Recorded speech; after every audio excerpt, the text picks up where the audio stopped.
VLR.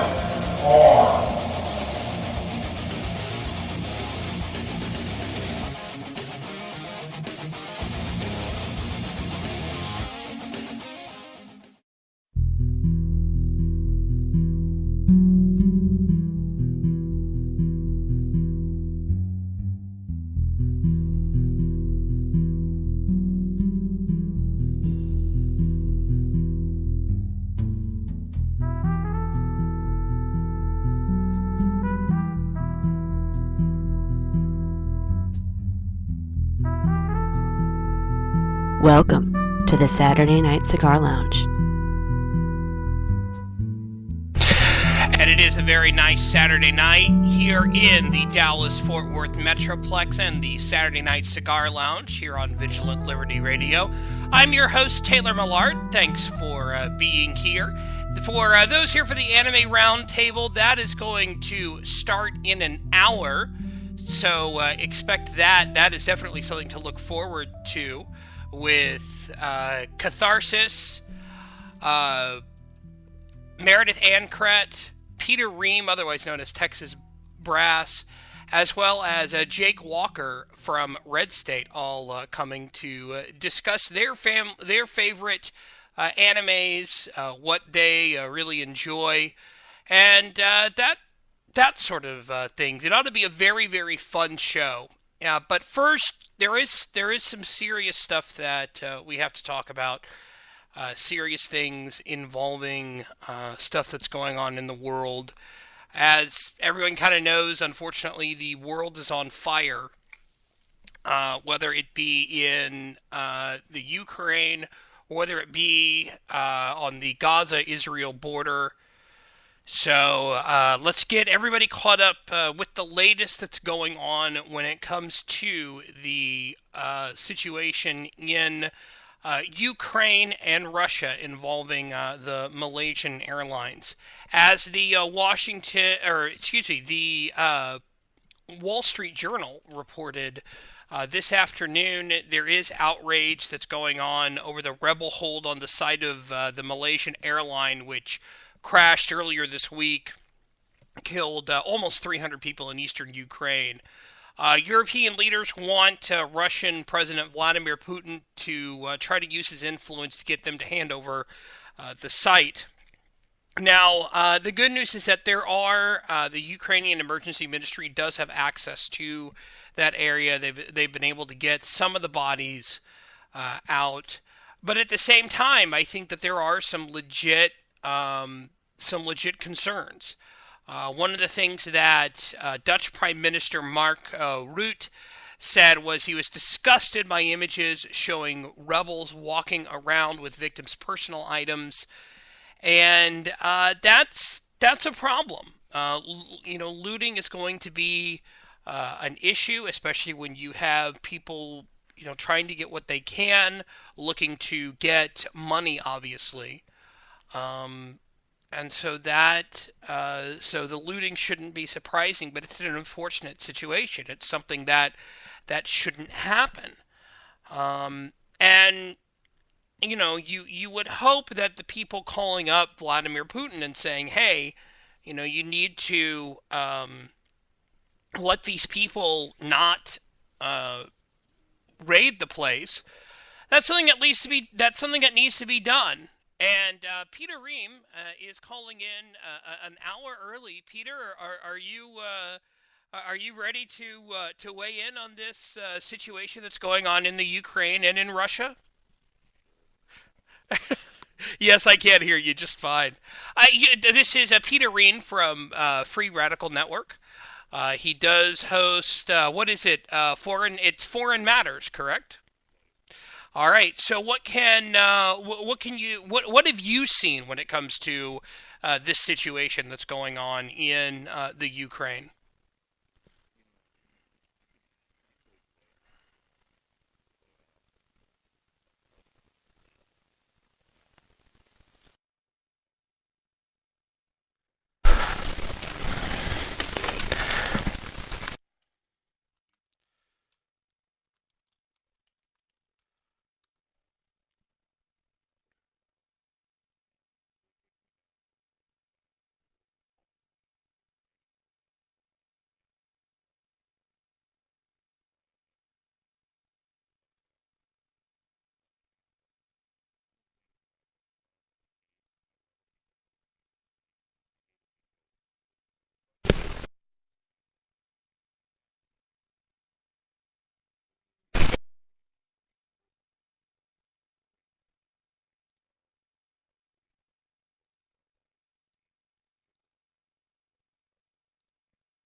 the lawlessness that is existing in that area is. I hesitate to use the words that I'm really thinking because I want to have some respect for the people of Ukraine, but it's really sad, really, that it's occurring like that, and I really want more accurate information. And right now, I feel like everything that's coming out is more rumors than completely accurate information. Until we have news cameras on scene, really, it's just a lot of speculation and hearsay and rumors. So. Yeah, and that's certainly an issue. And again, this is Peter Ream from Free Radical Network. One of the things that you said is that is that because people want information so quickly and they want it now, that's a problem. Well, it is, and at the same time, we've dropped into a 24/7 news cycle. So you have the impression and the expectation that news is instantaneous. And in certain respects, it is, because you turn on the television and there it is. What people still haven't grasped yet is that information is not necessarily instantaneous, even though you can get a high-speed internet connection and have information instantly at your fingertips, depending on how fast that is. Accurate information is not necessarily instantaneous. And, yeah. If a plane crashes out in the middle of nowhere, it's going to take you 2-3 hours to get there. Yeah. So. And I think that you raise an extremely valid point when it comes to this situation. I mean, one of the things that people have talked about, and that people have raised concerns about, is the fact that both sides are really kind of fighting, whether it's Ukraine and the rebels. They're going back and forth on who did this. Ukraine has accused Russia and pro-Moscow rebels of destroying evidence to cover up their guilt in shooting down a Malaysian airliner. One of the things that I kind of want to figure out, and this was my problem when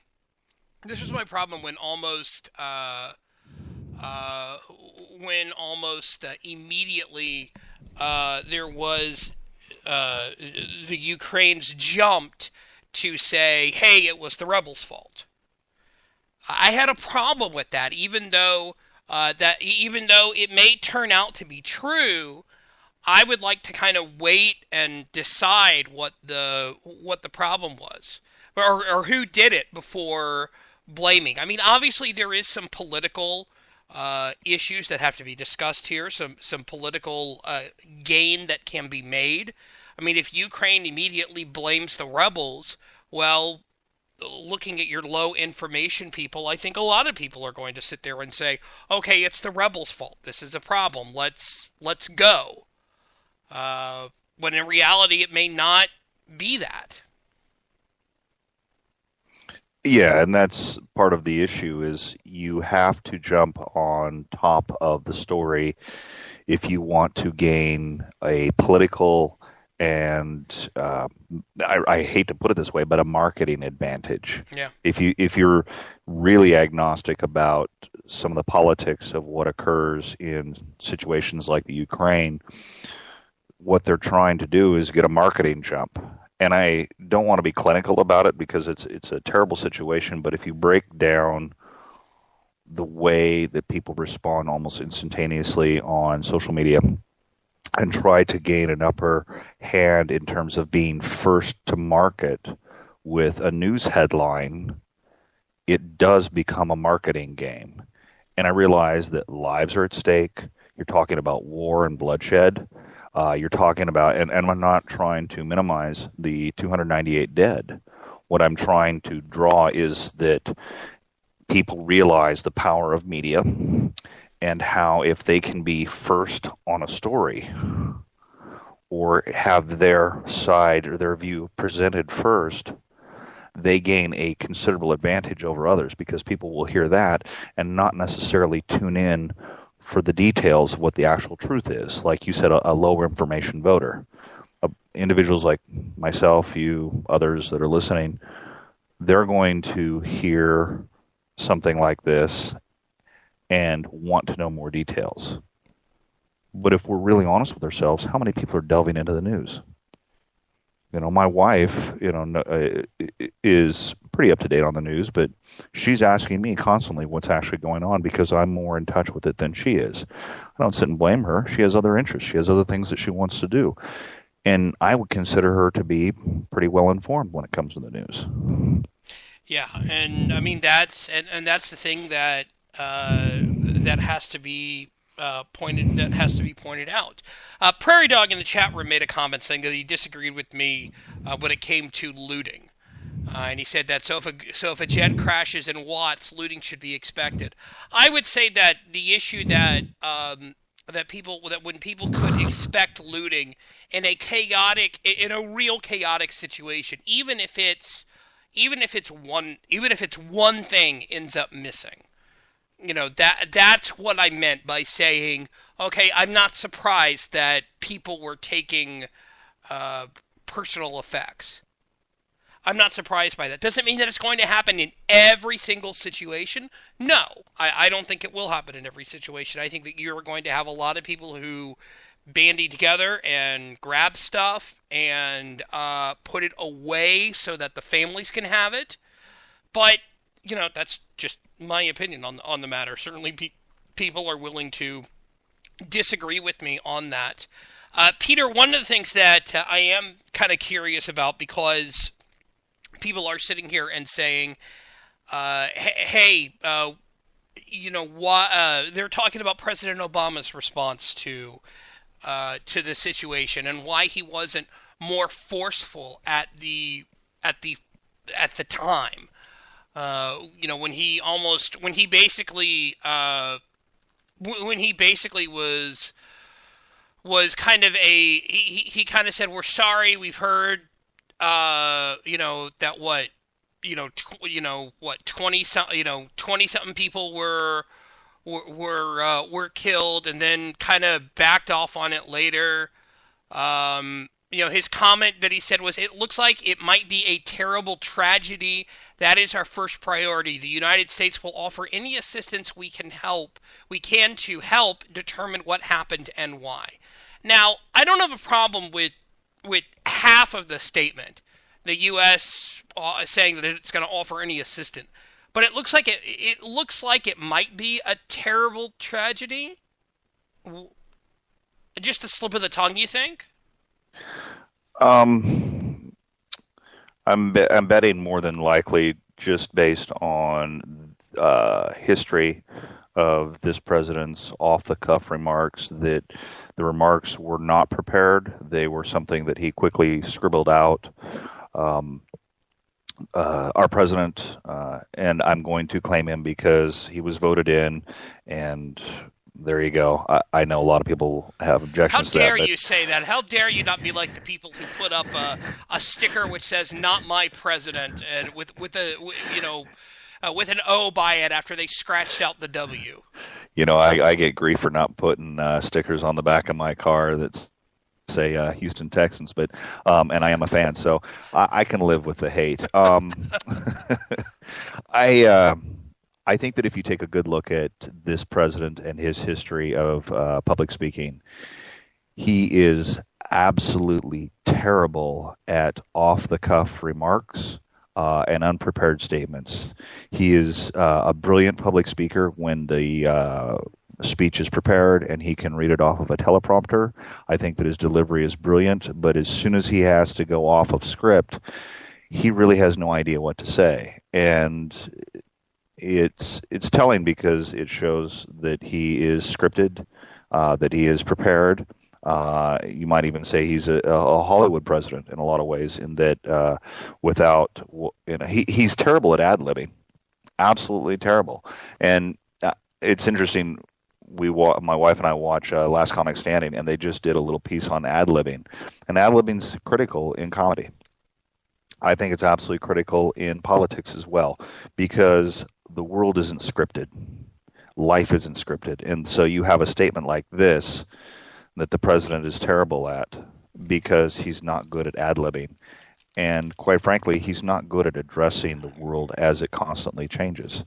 So it's not telling as a statement, but it's telling as his policies, and that he's not good at adjusting to the way the world turns. He has a very clinical view of it, a very academic view.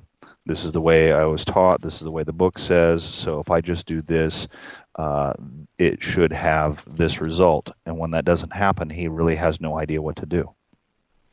Yeah, I don't disagree with you on that. I think that is something that you're right, for lack of a better term, in where they sit there and they're just like, well, what about this and what about this and what about this? He is he is not off the cuff. I'd like to also toss in a question, if I may. How many other presidents, and I'd like to look at George W., but also Bill Clinton and George Sr. And even Reagan, I guess going back that far, just because that's the modern presidents, if you will. How many of them were really any good at off-the-cuff remarks? To be honest, I think, being completely honest, Clinton really was the only one who could ad-lib quite well, maybe Reagan on occasion. I would say I think that when you have to look at it, I mean, Clinton certainly had certainly had the ability to do that. I think that Reagan did too. A couple of times where you see him where you see him shouting out, "Oh, shut up," to a heckler, or some of his comments at maybe not fundraising, but in on other situations. I think he did a nice job at being able to ad lib, but it's certainly not something that a lot of people are able to do. It takes a very, very, very skilled individual to ad lib. It does, and I wonder, are we demanding too much of the executive office when for them to ad lib like that? Are we being overly critical? And I'm not trying to defend this president. I certainly disagree with him on just about every piece of policy that he has. I think that when you get into, oh, he had this statement and it was terrible. I'm trying to recall, because I didn't really pay attention to the criticisms of George W. Bush, but I think he was also criticized for what many consider to be poor statements during a tragedy. Now, he did have some outstanding statements right after 9/11, but they weren't. Yeah, they were in an that, Oval Office address. Well, no, I'm referring more to the one when he stood with the firefighter down at Ground Zero, and he says, "I hear you. And the world hears you, and pretty soon they're going to hear you," or something to that effect. And I'm pretty sure that wasn't a prepared statement. That was just his off the cuff. Look, I can hear you, and then pretty soon, the world is going to, the world hears you, and pretty soon those that did this are going to hear. So.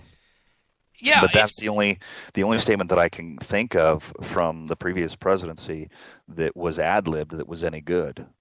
Yeah, and that was and I think one thing that shows is that sometimes it doesn't, is that you'll have that right moment to say something, and then sometimes it works and sometimes it doesn't.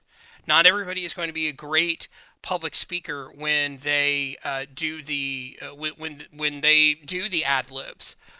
Let's tell you what, Peter. Let's take a break, and you are welcome to stick around if you want. You're welcome to disconnect and chill out for about 40 minutes. I don't mind. I was just going to tune in. I was just hoping to call in and listen. So. And I didn't realize I was going on air. I was like, oh, well, let me get my prepared remarks here. Hold on. I figured you heard something that we're ready to go. I was like, well, that works. No, I don't mind. I mean, I knew that you were going to talk about it, but I was actually very curious, and I don't want to interrupt your commercial break, but I am curious as to your thoughts on what happened in Ukraine and the information that we have. So I think when we come back, I'm looking forward to hearing what you have to say. So Well, we'll do that And when we get right back after this. This is Saturday Night Cigar Lounge here on Vigilant Liberty Radio. I'm your host, Taylor Millard. Again, in 40 minutes, we are going to have our anime round table with Jake Walker, Kate Tharsis, the aforementioned Peter Ream, as well as Meredith Ankret. So stick around for that. And we'll be back with, obviously, my thoughts on Ukraine, or more thoughts on Ukraine, and then we'll probably shift into some of the stuff that's going on in Israel before we get into a discussion regarding bad laws that had good intentions. We'll be back right after this. This is Saturday Night Cigar Lounge. This is the Pint-Sized Pundit, and I am here to tell you that anything Taylor says on Saturday Night Cigar Lounge is his opinion and his opinion only. He does not speak for his employer, his employer's employer, or anyone else. He especially doesn't speak for Liz unless she says so.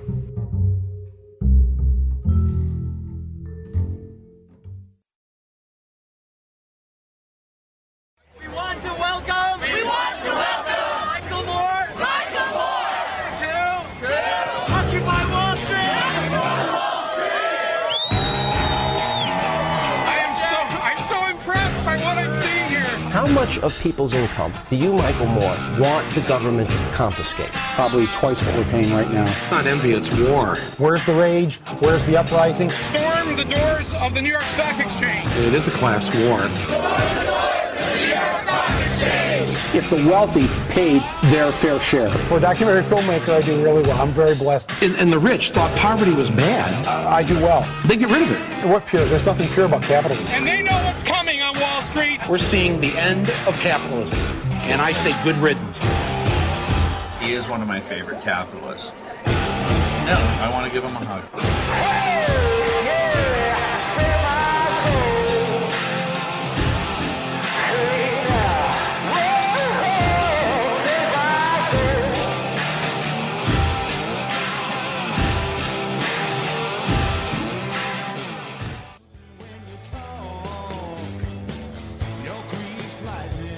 A progressive woman once told me that if she was my wife, she'd poison my coffee. I told her if I was her husband, I'd drink it.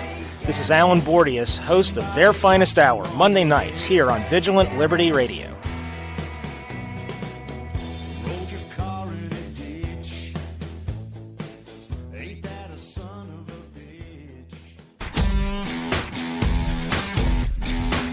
My name is Dustin Hoyt from America Our Way, and you can hear me and lots of great other original shows right here on Vigilant Liberty Radio.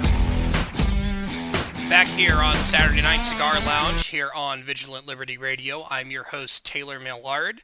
Very happy to have you here. Peter Ream is listening in. He's welcome to comment when he wants. When it comes to certain issues going on.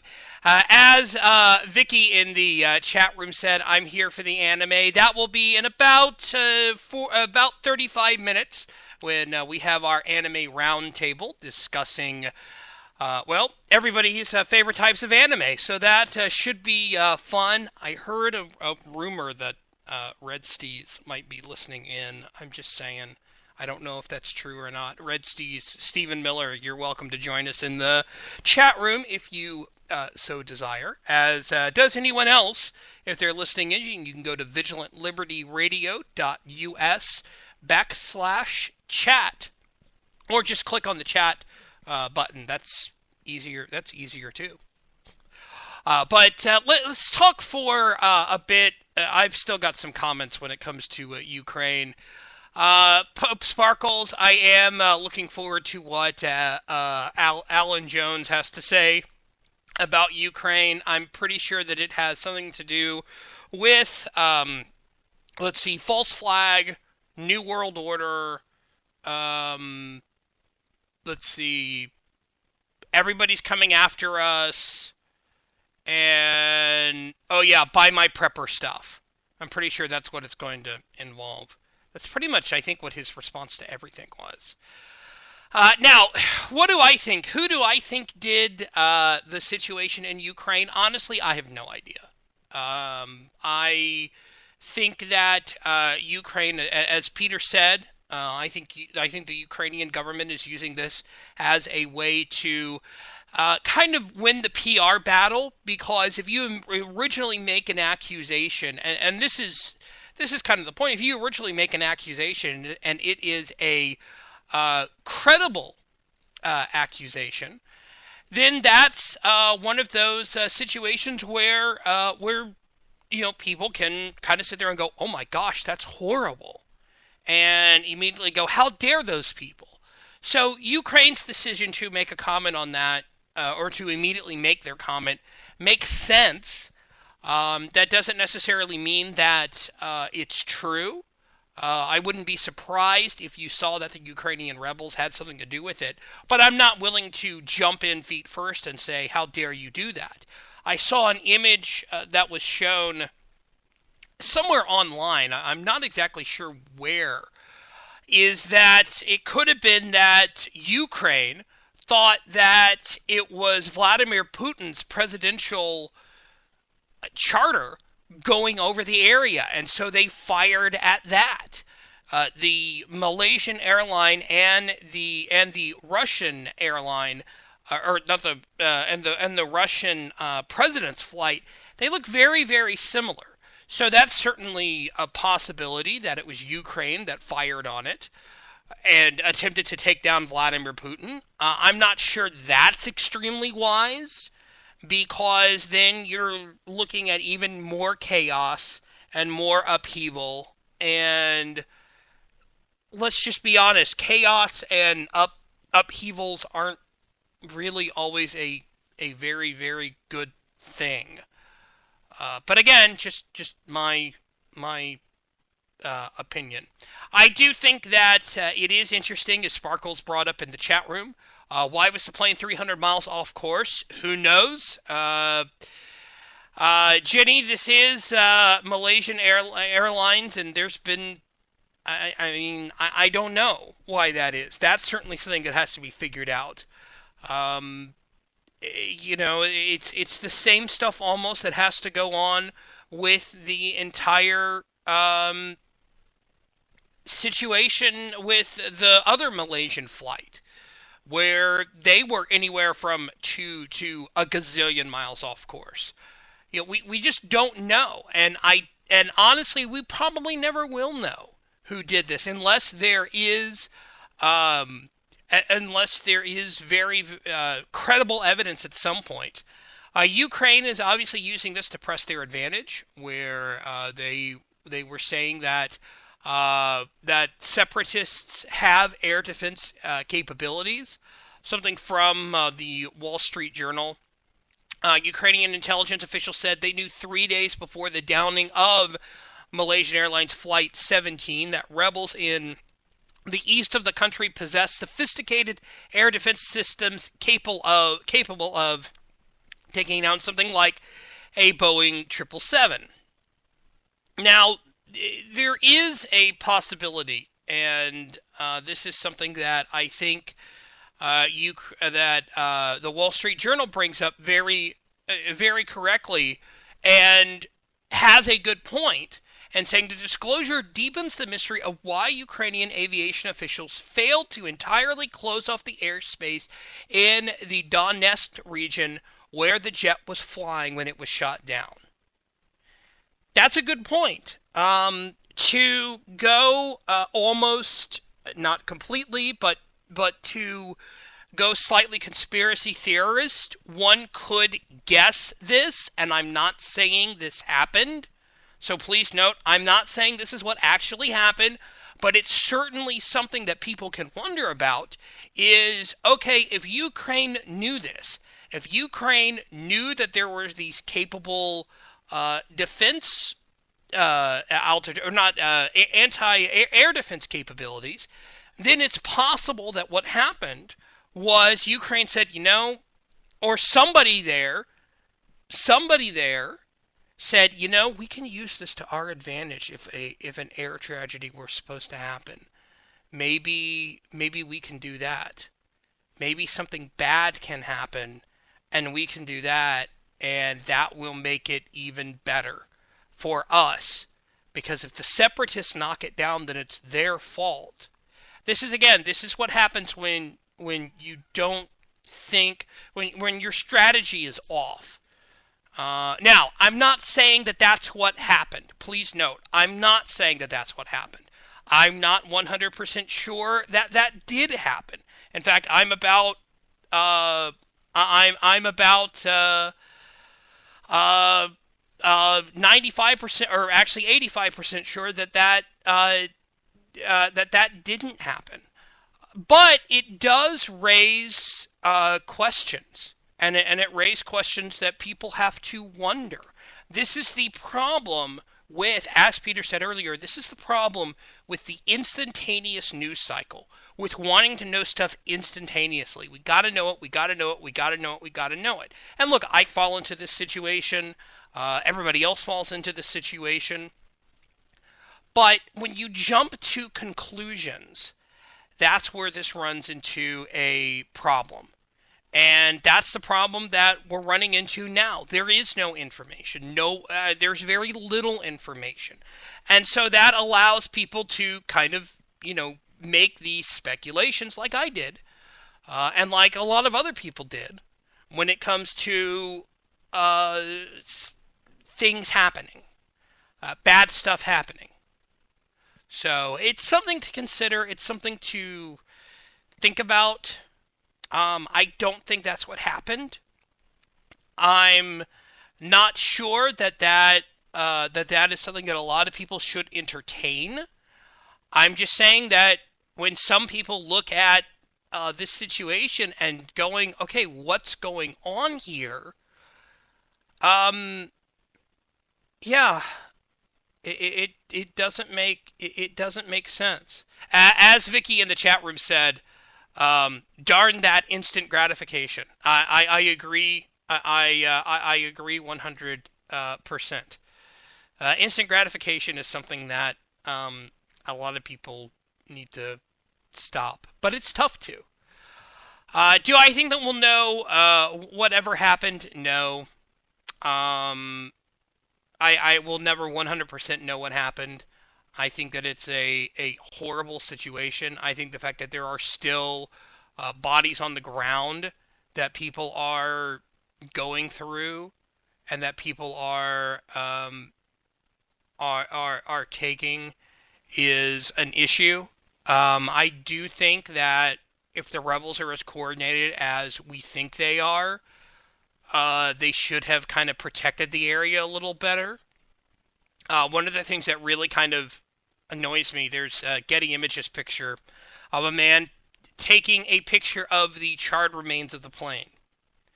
Now, I don't know if this was in his front yard, if this was in his backyard, or right next door, but it's kind of frustrating. And yeah, I agree with Vicky that people are too busy trying to point a finger to shut down the plane. This is what happens when something happens in a war zone. Speaking of stuff that is happening in a war zone, the situation in Israel, between Israel and Gaza, that is, or Israel and Palestine, that's going on. The New York Times reported today that despite Israel's push into Gaza, Hamas fighters were able to slip through tunnels. And according to the Israeli military, 8 militants emerged from a tunnel some 300 yards inside Israel, and killed 2 Israeli officers, and then one of the militants got killed too before retreating back underground. Blockades aren't always going to work, obviously. They don't always work. In this situation, obviously, several other situations that happened, There have been other militants slipping through tunnels or breaching the border fence and trying to attack people, trying to kill people. This is just a bad situation all around. I'm very much in favor of, in this fight, I am in favor of Israel. Our previous guest, Sheldon Richmond, may not be very happy for me saying that. But I am in favor of Israel. But I'm also in favor of innocent lives being saved. And there are innocents that are caught in the middle of this, whether it's Israeli civilians, whether it's Palestinian civilians. And I think what this says is, if Hamas is willing to use human shields, that's a big problem. If they're willing to use human shields, that's a big problem. That's a major problem. That's a horrible situation. At the same time, I think that, and again, this is only my opinion, I think that if you're running into a situation where you have, that rockets are in a school ground, and that children are in that school ground, and you fire your own barrage back, I think that's a problem too. Now, granted, the rockets can save more soldiers' life, like firing a barrage back can save more soldiers' life, and there obviously is a discussion regarding the fog of war, whether it is really a smart thing to send in ground troops, but I'm not sure that lobbing rockets at both sides is really the smartest thing to do. That's just me. I just, and this is and Crystal in the chat room has brought up a great point, and saying, how does Israel stop the madness when they've tried peace talks, they've tried ceasefires, and nothing has worked? I think that's a good point. But there has to be a solution here. A solution that doesn't involve bloodshed. And honestly, I'll be 100% honest here. There may not be a solution until Christ comes back. That may not, or for those Cthulhu listeners out there, Cthulhu, comes up and swallows it whole or something like that.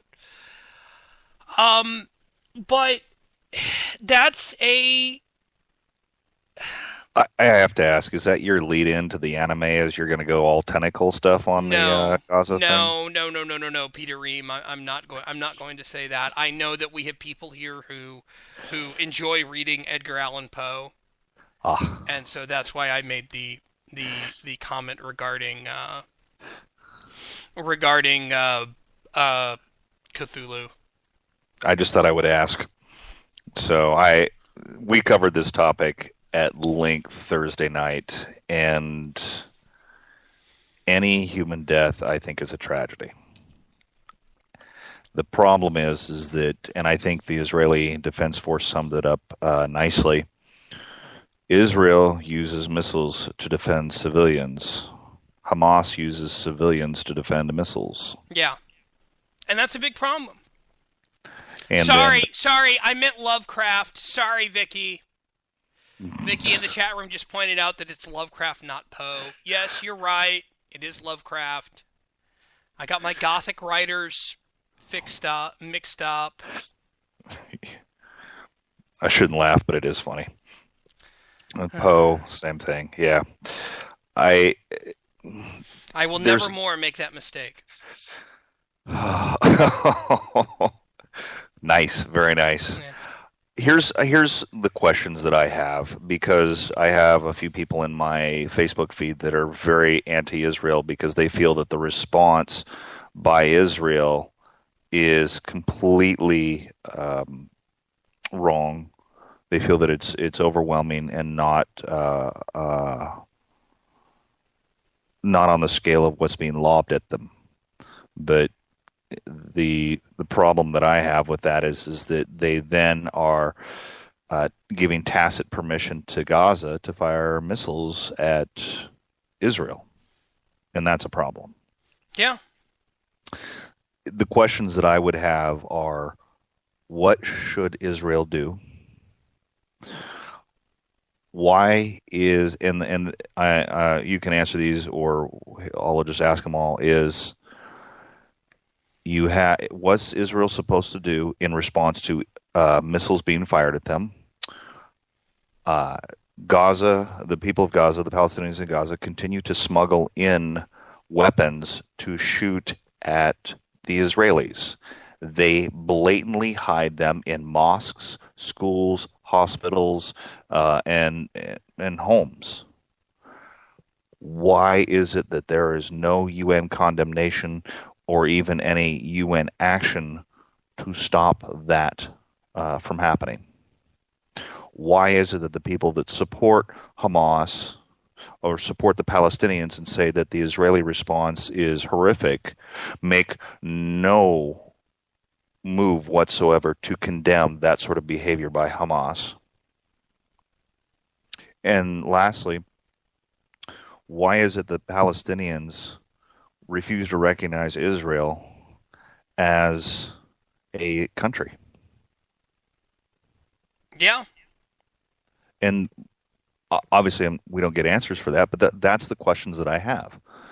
And I guess coming back to you and saying that you don't want any civilian casualties, what would you suggest that Israel do in response to these attacks? It's a difficult question. Yeah, it's a difficult question. I had a difficult answer. I think that one of the things that has been talked about, and this is why I said that maybe you have to send ground troops into this situation, but that doesn't necessarily mean that it's the right. I don't think there is a good answer here. There is none. There is no good answer here. I mean, unless you're going to be willing to, and I'm not saying they should do this. Fishy said Western values. I think that's a legit point. I think also I read a very, very, very interesting article today, actually shortly before the show, by capx.co, which is it's talked about popular. CapX talks about popular capitalism, which says that popular capitalism can save the Arab world. I've always said that that capitalism is probably the U.S.'s best weapon. And I think that that's certainly something that could be considered. The author Guy Sorman, or maybe because he's an economist at the University of Paris, it might be Guy Sorman. I don't know. He made a comment that people shouldn't forget what the true origins of the Arab Spring were. And that was because a Tunisian by the name of Mohamed Bouazizi tried to start a fruit and vegetables business, and police, after he was arrested by police for not showing the right the right bureaucratic authorization, he immolated himself. And people kind of sat there and went, wow, it kind of woke everybody up. And it's possible that capitalism can save this region. The question is whether or not that will happen. I think in terms of the greater Arab region, I think capitalism has a chance.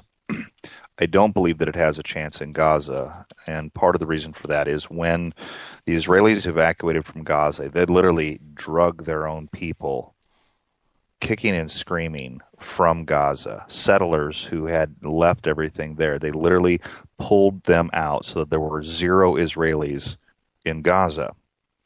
And there are people that chained themselves to their homes on the rooftops, and the Israeli Defense Force had to go in and forcibly remove them because they said, we're just going to give it all to the Palestinians.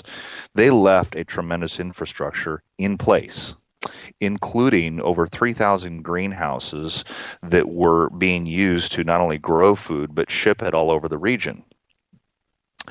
The Palestinians, they gifted these greenhouses to the Palestinians, saying, here's a wonderful opportunity for you not only to grow your own food, but to, become, to make a lot of money selling it all over the place. And what they did was they looted it and destroyed it because it wasn't theirs. So with regards to Gaza itself, what you have really is a deeply militant piece of land. And you probably don't have very many people there that are willing to negotiate anything with the Israelis, let alone peace. All they want is their destruction. Well, and when you vote in, and I will say this, when you vote in the terrorists in your election, when you vote in the terrorists, that's a problem. And despite what the State Department said, which I can't believe the State Department said, Hamas is a part of the Palestinian government because they were voted in. I remember when that happened, and I wanted to slam my head into a wall until I knocked myself unconscious. But we need to take another quick break, and then we will be right back. Coming up in about 12 minutes, we will be discussing anime with Peter Reem, with Jake Walker from Red State, with Meredith Ancret, and with Kate Tharsis. And I'm looking forward to that because I think that will be a lot of fun. This is Saturday Night Cigar Lounge here on Vigilant Liberty Radio. We'll be right back.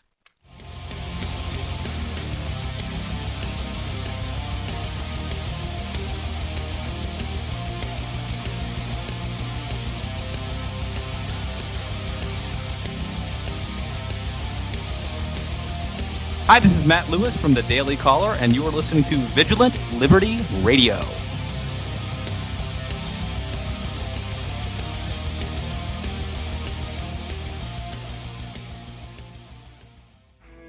Mr. President, members of Congress, you've been making a lot of noise about taking our guns away.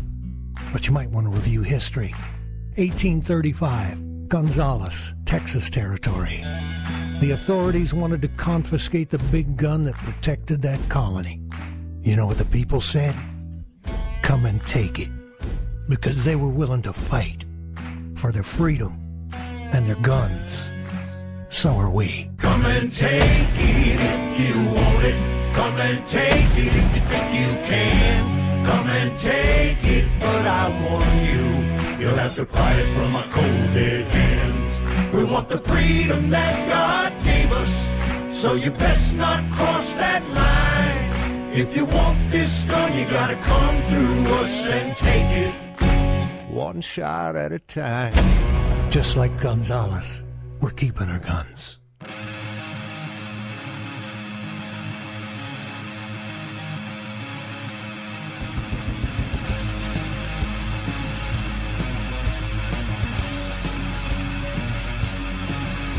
This is Ed Morrissey of HotAir.com, and you're listening to Vigilant Liberty Radio.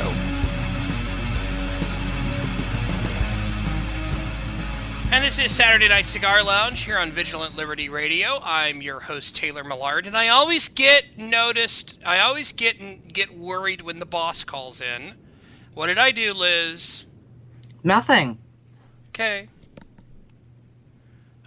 just double checking. Liz Harrison, who I call the boss around here, even if, according to her, I also pay the bills. Well, help pay the bills. Okay, so did you want to weigh in on this, or were you waiting to get involved in the? God, no, not the enemy. God, no, not the enemy. You know better than that. Oh my God. It's called. Yeah, my daughter reads that stuff, and I run and draws it, and I just run very far away. Maybe we should have had her on. Oh, she'd probably love to speak with you about it, but you might regret it. She makes Sailor Moon seem extremely intelligent. Yeah. So you were talking about Hamas and all of that, and I'm sitting here thinking, why are we still paying billions of dollars? That's a good question. I really do want to understand, why are we paying even 1 cent to Palestine? Well, the Palestinian Authority. Why are we paying them when they are involved with Hamas? That should have been stopped immediately. And I'm questioning not only the president on this, but Congress. Because upon the moment when they made an agreement with Hamas, we should have stopped. Yeah. Yeah, and Crystal says pink Nikes. No, pink Nikes suck. Nikes. Nikes. They totally suck. Sorry, no, that's a Wendy Davis prissy bullshit thing. No, they're called pink Adidas Gazelles. They kick ass. Just saying. That's coming from the soccer mom, because theoretically I should know about shoes that can kick ass.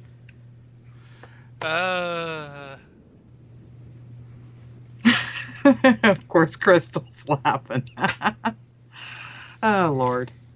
But yeah, seriously, I'm still trying to figure this out. I do not understand why in the world we're still giving them money. And the better question is, why isn't the media doing their homework? Because they've been not to. Well, I understand that, but it's totally ridiculous. I ended up putting a video up on BuzzPo which shows it. Basically, they are using even Hollywood. I mean, they were using footage from Syria. They're using footage from Iraq. They're using footage from Afghanistan. They're not using pictures of anything that is actually happening there. And they started this whole sob story because, there was a New York Times reporter there when 4 boys were supposedly killed, which I know it has come out. They definitely were at the beach in Gaza. I'm like, really? I'm sorry. Israel warns. Why the hell were they there? Yeah, Liz, I do agree with Fishy here in saying that why are we giving money to anybody? We shouldn't. I'll just say that we shouldn't.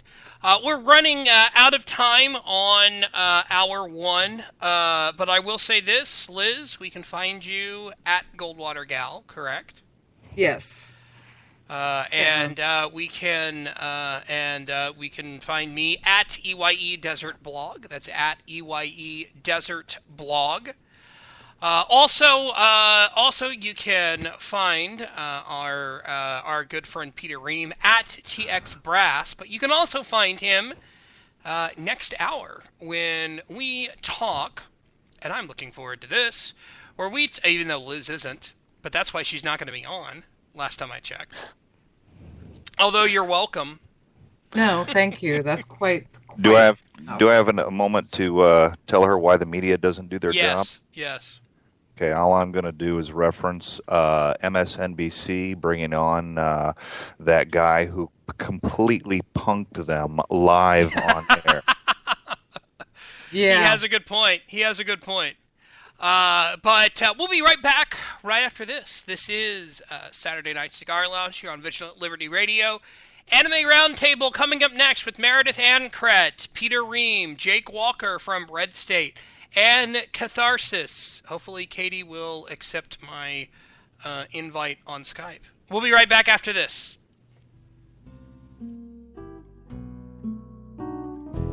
This is Liz Harrison.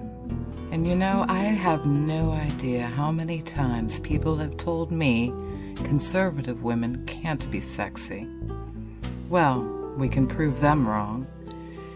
Listen here on Vigilant Liberty Radio, Friday nights at 11 p.m. Eastern, the conservative feminist show where the ladies are kink-servative.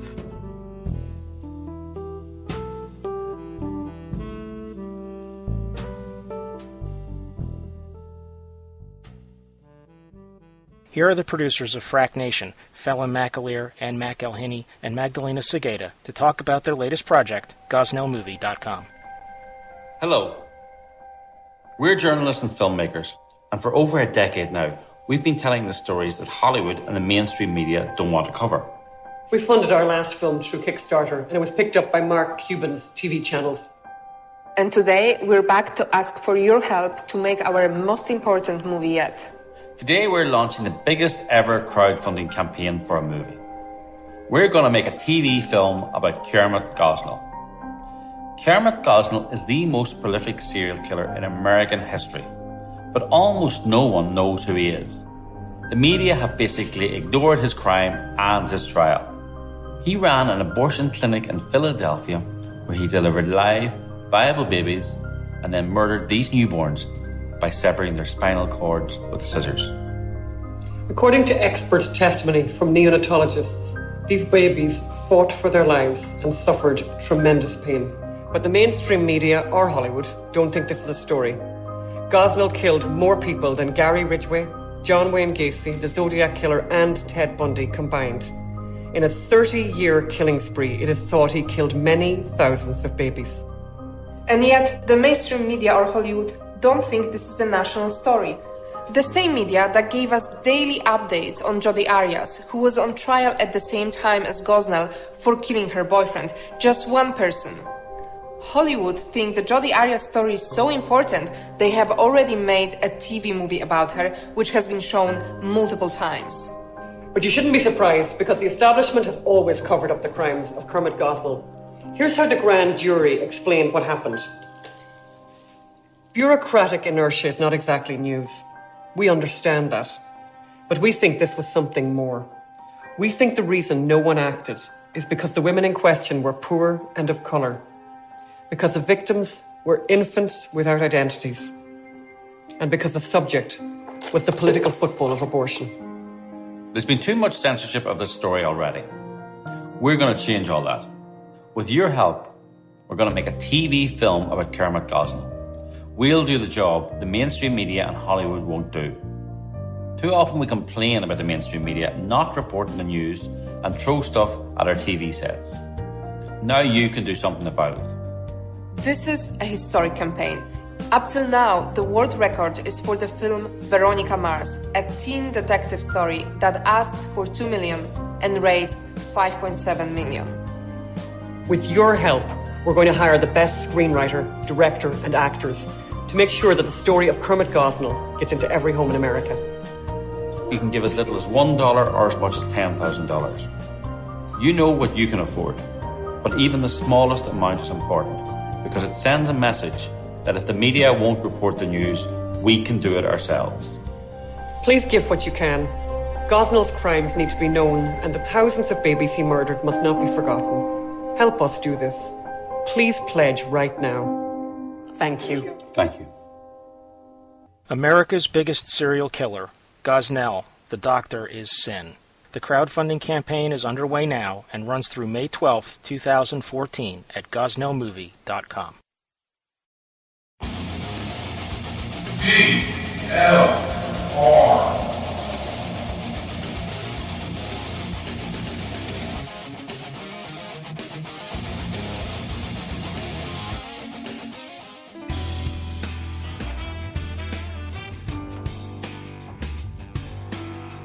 Welcome to the Saturday Night Cigar Lounge on Vigilant Liberty Radio. And yes, this is Saturday Night Cigar Lounge here on Vigilant Liberty Radio. I'm your host, Taylor. Yes, that was indeed a very, very different intro than we normally have. Thank you to Smoothie Q for recording that.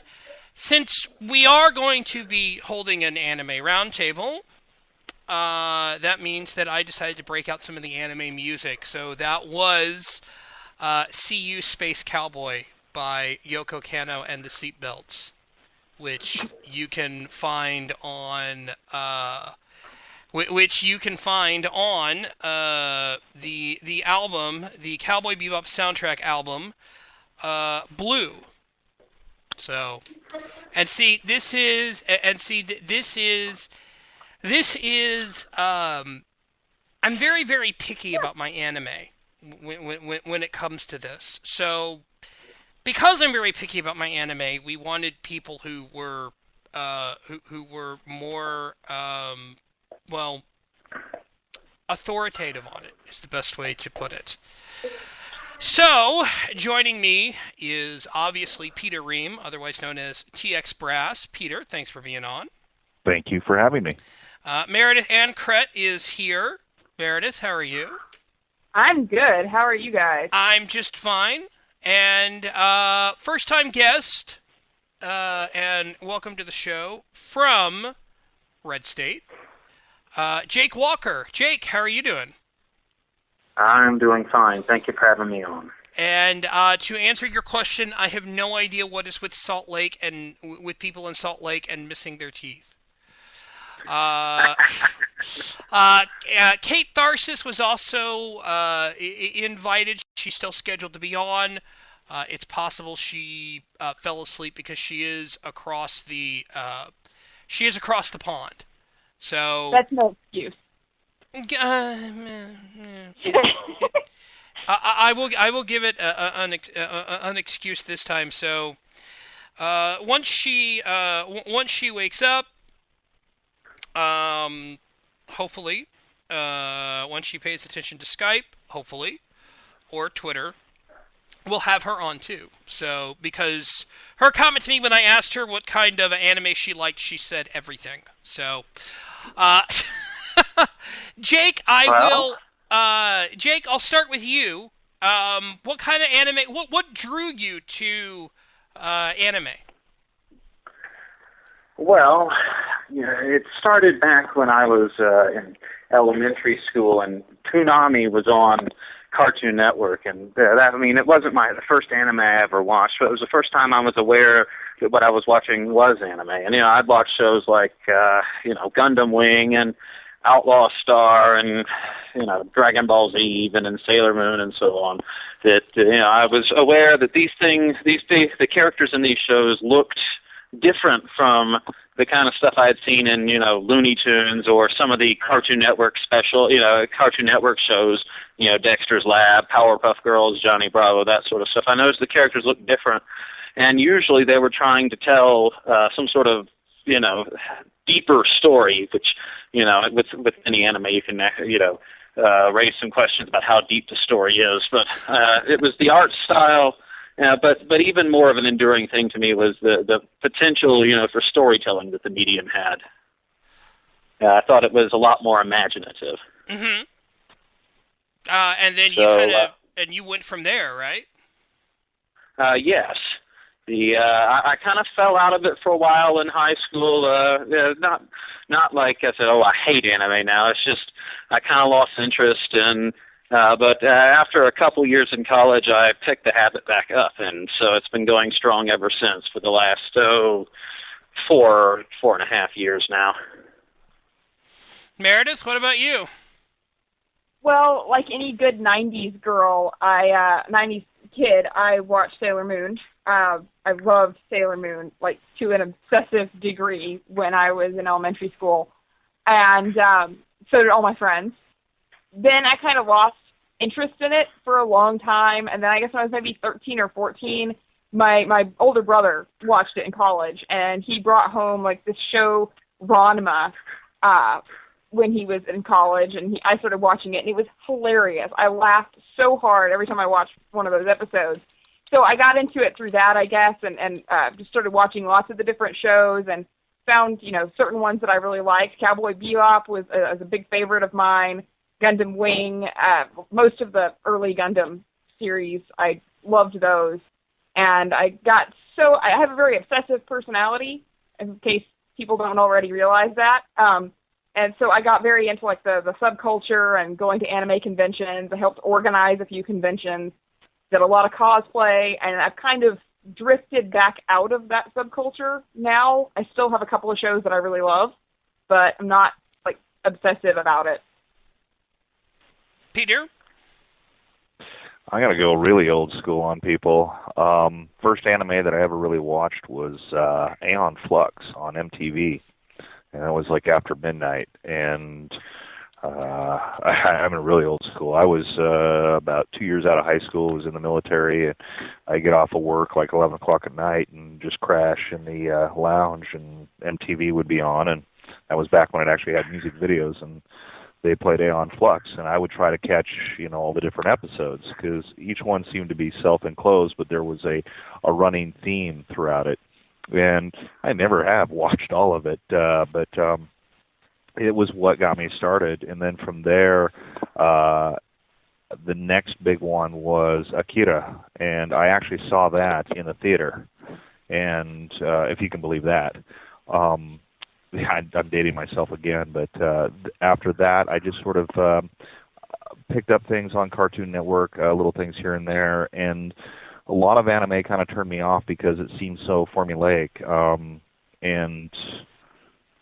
but the storytelling was mediocre. What I liked about anime, and it was the one that captured my mind the most, is Cowboy Bebop, because it was a different story. It was a way of being able to tell something in just a different format of telling a really great story. And Cowboy Bebop for me captured that.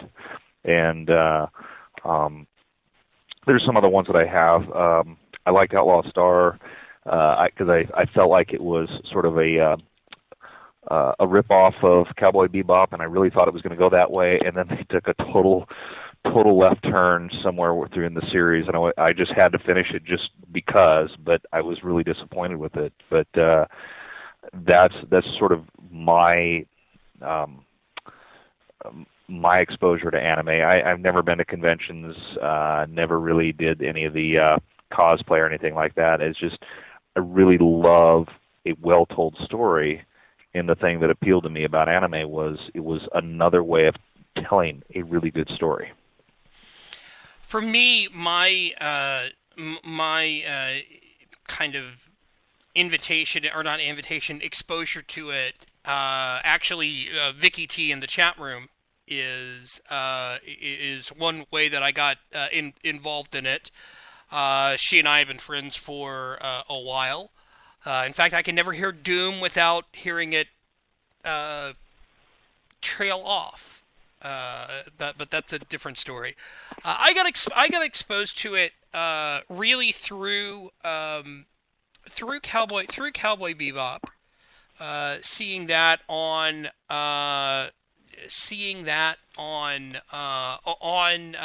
Cartoon Network. Also, I got exposed to it in seeing. I'm pretty sure it was Mobile Suit Gundam 0080 War in the Pocket, which was shown on Cartoon Network. That was I'm pretty sure that I saw that because I remember it focusing all on the civilians and this one kid, and I thought that was really interesting. And really different from anything that I had ever seen before. And I checked out some of the other Gundam stuff.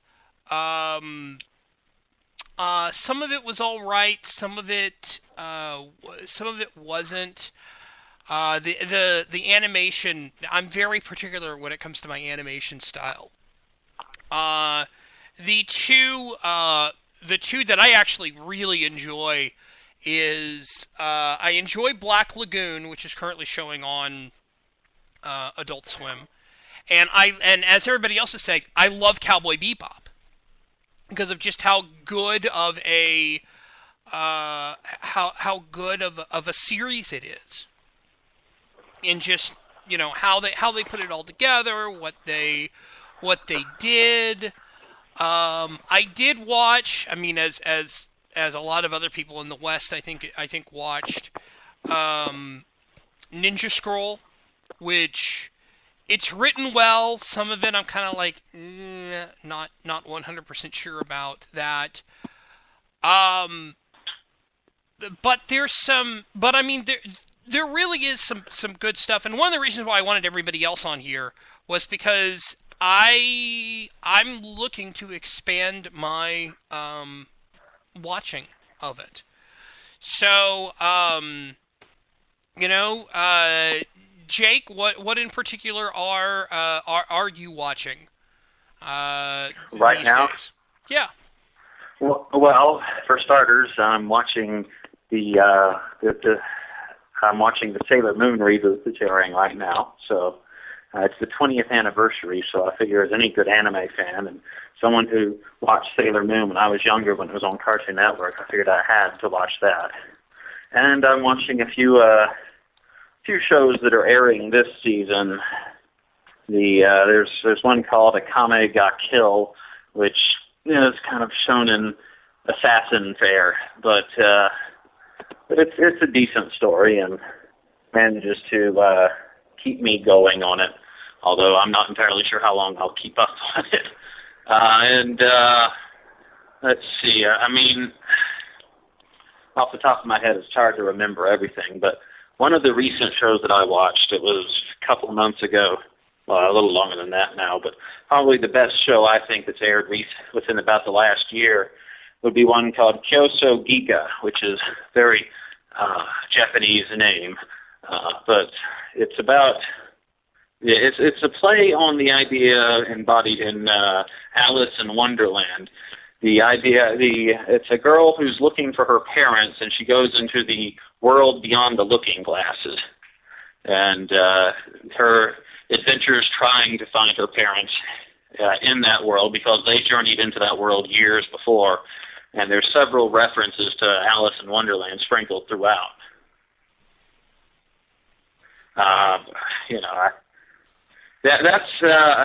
There's another one I've been watching recently, and I'm trying to pick up on the manga. It's called Arpeggio of Blue Steel, and it's set in the future, probably about 2046, where there's this alien technology, I guess you could call it that are modeled after World War II battleships that are attacking humanity. And it's a story of how these alien battleships are self-aware, and they have avatars, they call them mental models on the show. And the main character pairs up with one of those mental models, and it's a submarine, and they try to. It's an exploration of exactly what humanity is, like what human nature is, as these mental models learn how to be human.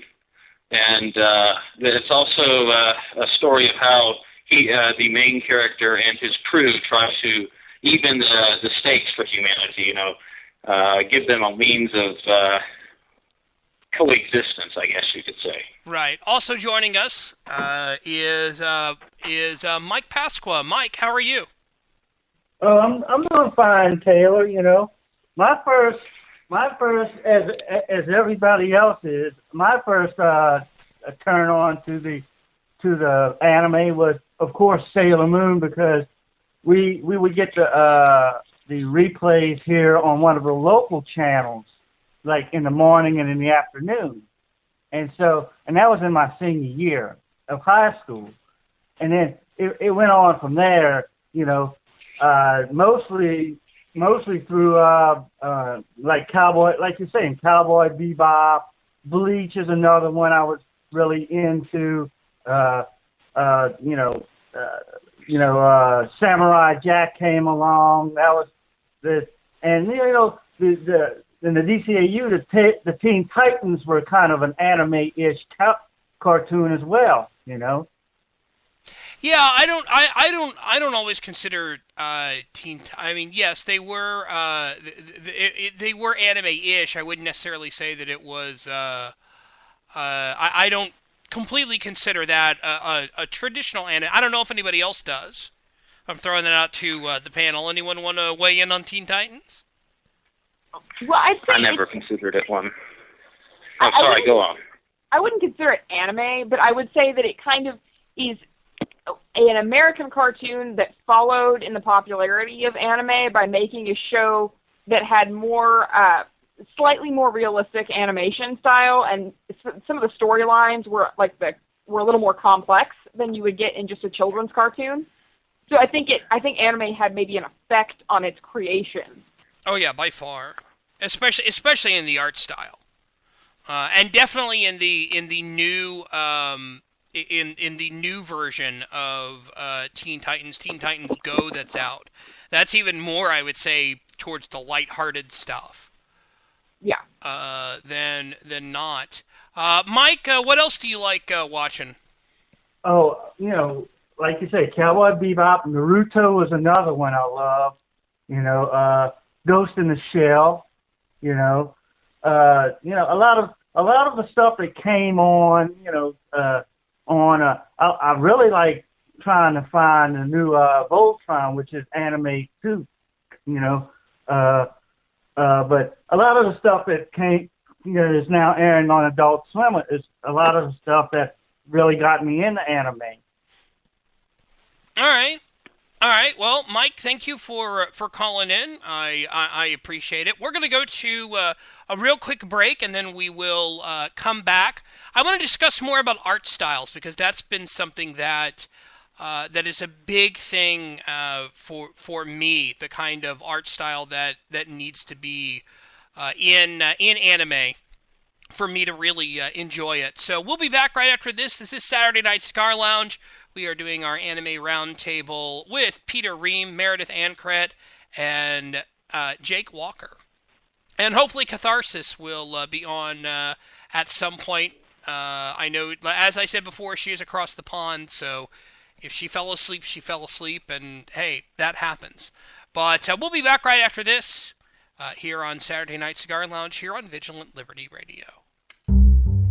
This is the Pint-Sized Pundit, and I am here to tell you that anything Taylor says on Saturday Night Cigar Lounge is his opinion and his opinion only. He does not speak for his employer, his employer's employer, or anyone else. He especially doesn't speak for Liz unless she says so.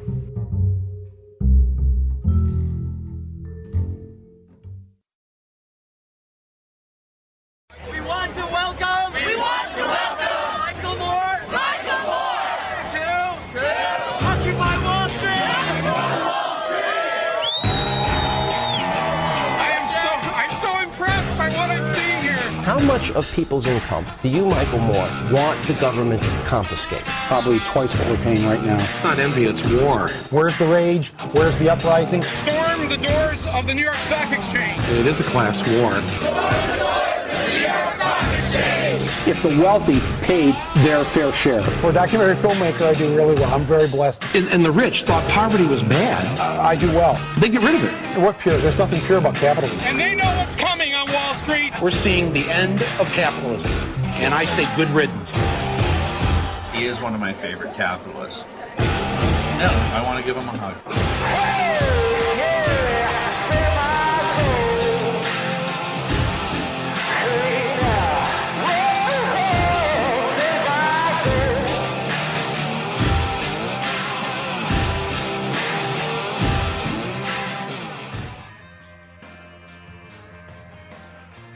Hi, I'm Dustin Hoyt with America Our Way, and you can hear me right here on Vigilant Liberty Radio at 10/9 Central on Thursday nights. We bring you the best in political commentary from the right-wing, conservative, libertarian perspectives coming together and bringing the best content on the internet.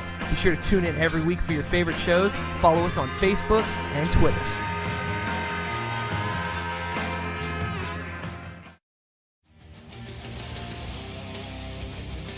Hi, this is Mike Grell, creator of John Sable Freelance, and you're listening to Vigilant Liberty Radio.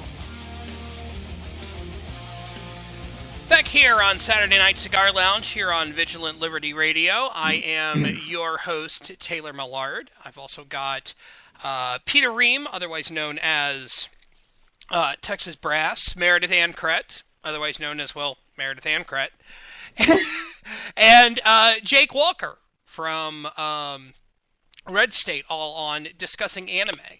One of the things for me that really draws me to anime has got to be the right style of animation. The right style of animation. One of the reasons why I like stuff like Ghost in the Shell, like Cowboy Bebop, like Black Lagoon, is the animation style, and it's very realistic. When I say realistic, I mean in the sense of the people look like peoples. Yeah, occasionally you'll have a woman whose breasts are probably about 3 sizes bigger than they're supposed to be. But if you look at the style of the artwork, I really enjoy it. The thing that I have never been able to get past my head has been the freaking the freaking doll eyes that I see on some animes. Where you look at the characters and their eyes are just like so big. They could be a doll, and I've never been able to get to get past that. It's just, I don't know. Maybe I'm weird here. Peter Ream, am I wrong, or am I right? I've never liked the doe eyes. I like stuff that's a little more realistic. When they do that doe eye thing, I'm like, what the heck is that? And it kind of turns me off. I really get to the point where I don't want to watch it, and I'm not interested in the story because I get turned off by it. I mean, I understand that you're doing stylistic stuff, but how stylistic is it when 40% of your head is eyeballs? Yeah. I'm laughing at something that Vicky said in the chat. Chesticles, just say it. There, I said it. Are you happy now? I've always had a problem with anime like that, with a huge, disproportionately large, breasts and things like that. I'm just like, it's unreasonable. And then when you have a show like that, most of the jokes revolve around the size of the person's breasts. Yeah. I don't know. Or hey, one of the more interesting things is when you have a woman who has gigantic breasts, and then she's a ninja or an assassin or something. I mean, it's just defying the laws of physics and reality and so on. Oh yeah. Yeah, it's like with I will say this. Black Lagoon, you do have the main character, or the main gal there does have all right, Crystal, I'm going to make you happy. Tar Heel Crystal in the chat room, who's trying to make me blush even further. Whose fun bags or sweater puppies are quite substantial. Yeah, but at the same time, they don't go insane over it, which is kind of nice. Wait. I have a question. Are you saying that Crystal's fun bags or sweater puppies or whatever are substantial? Or were you saying that in general the ones in anime are? I kind of lost. I'm talking about the ones that are on Black Lagoon that the main character Revy has. Okay. It sounded like you were saying that Crystal's were. I was like, what? I may have by accident, but no, Matt, I'm not saying that. Matt in the chat room requested that I say something. No. Enough breast comments. Well, I think that you have to be honest here. There's a reason for it, and the reason is who's your target audience. With respect, ladies, you're not the target audience.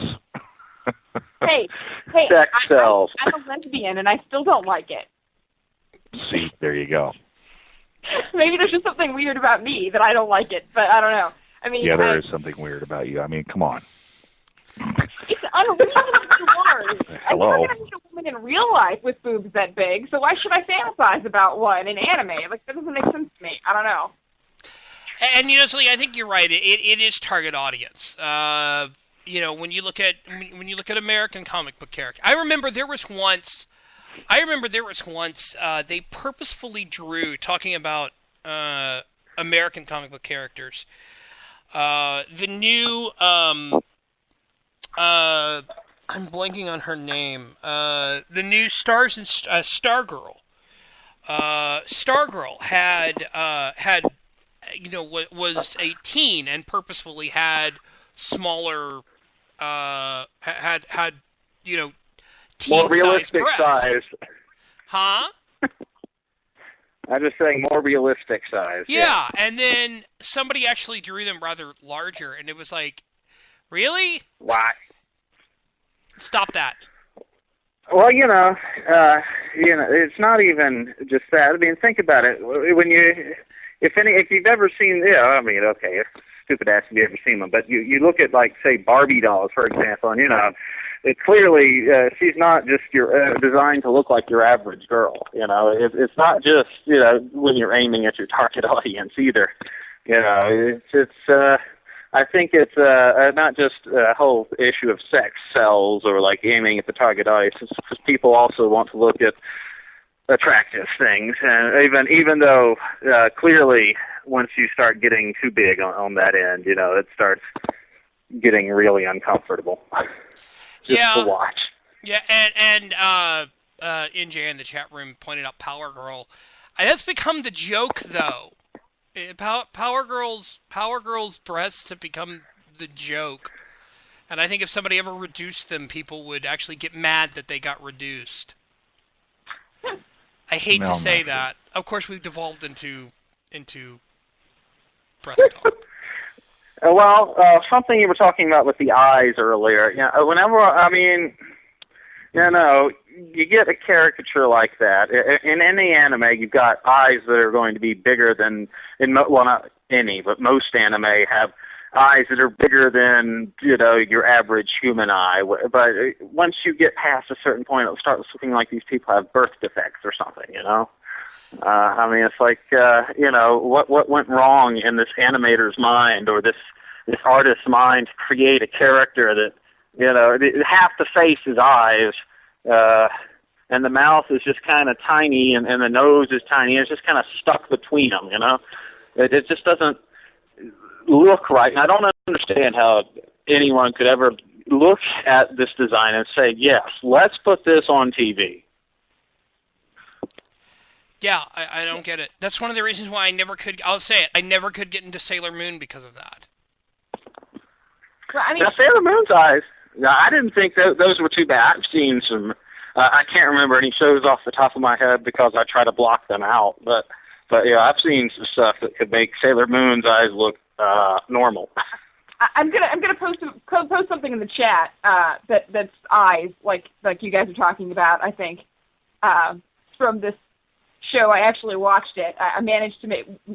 I'm not as particular about my animation style because for me it's always been more about the story and like the fact that they can do so many different types of story and like bring up philosophy and things in these shows more so than you can in a lot of shows, popular shows in America.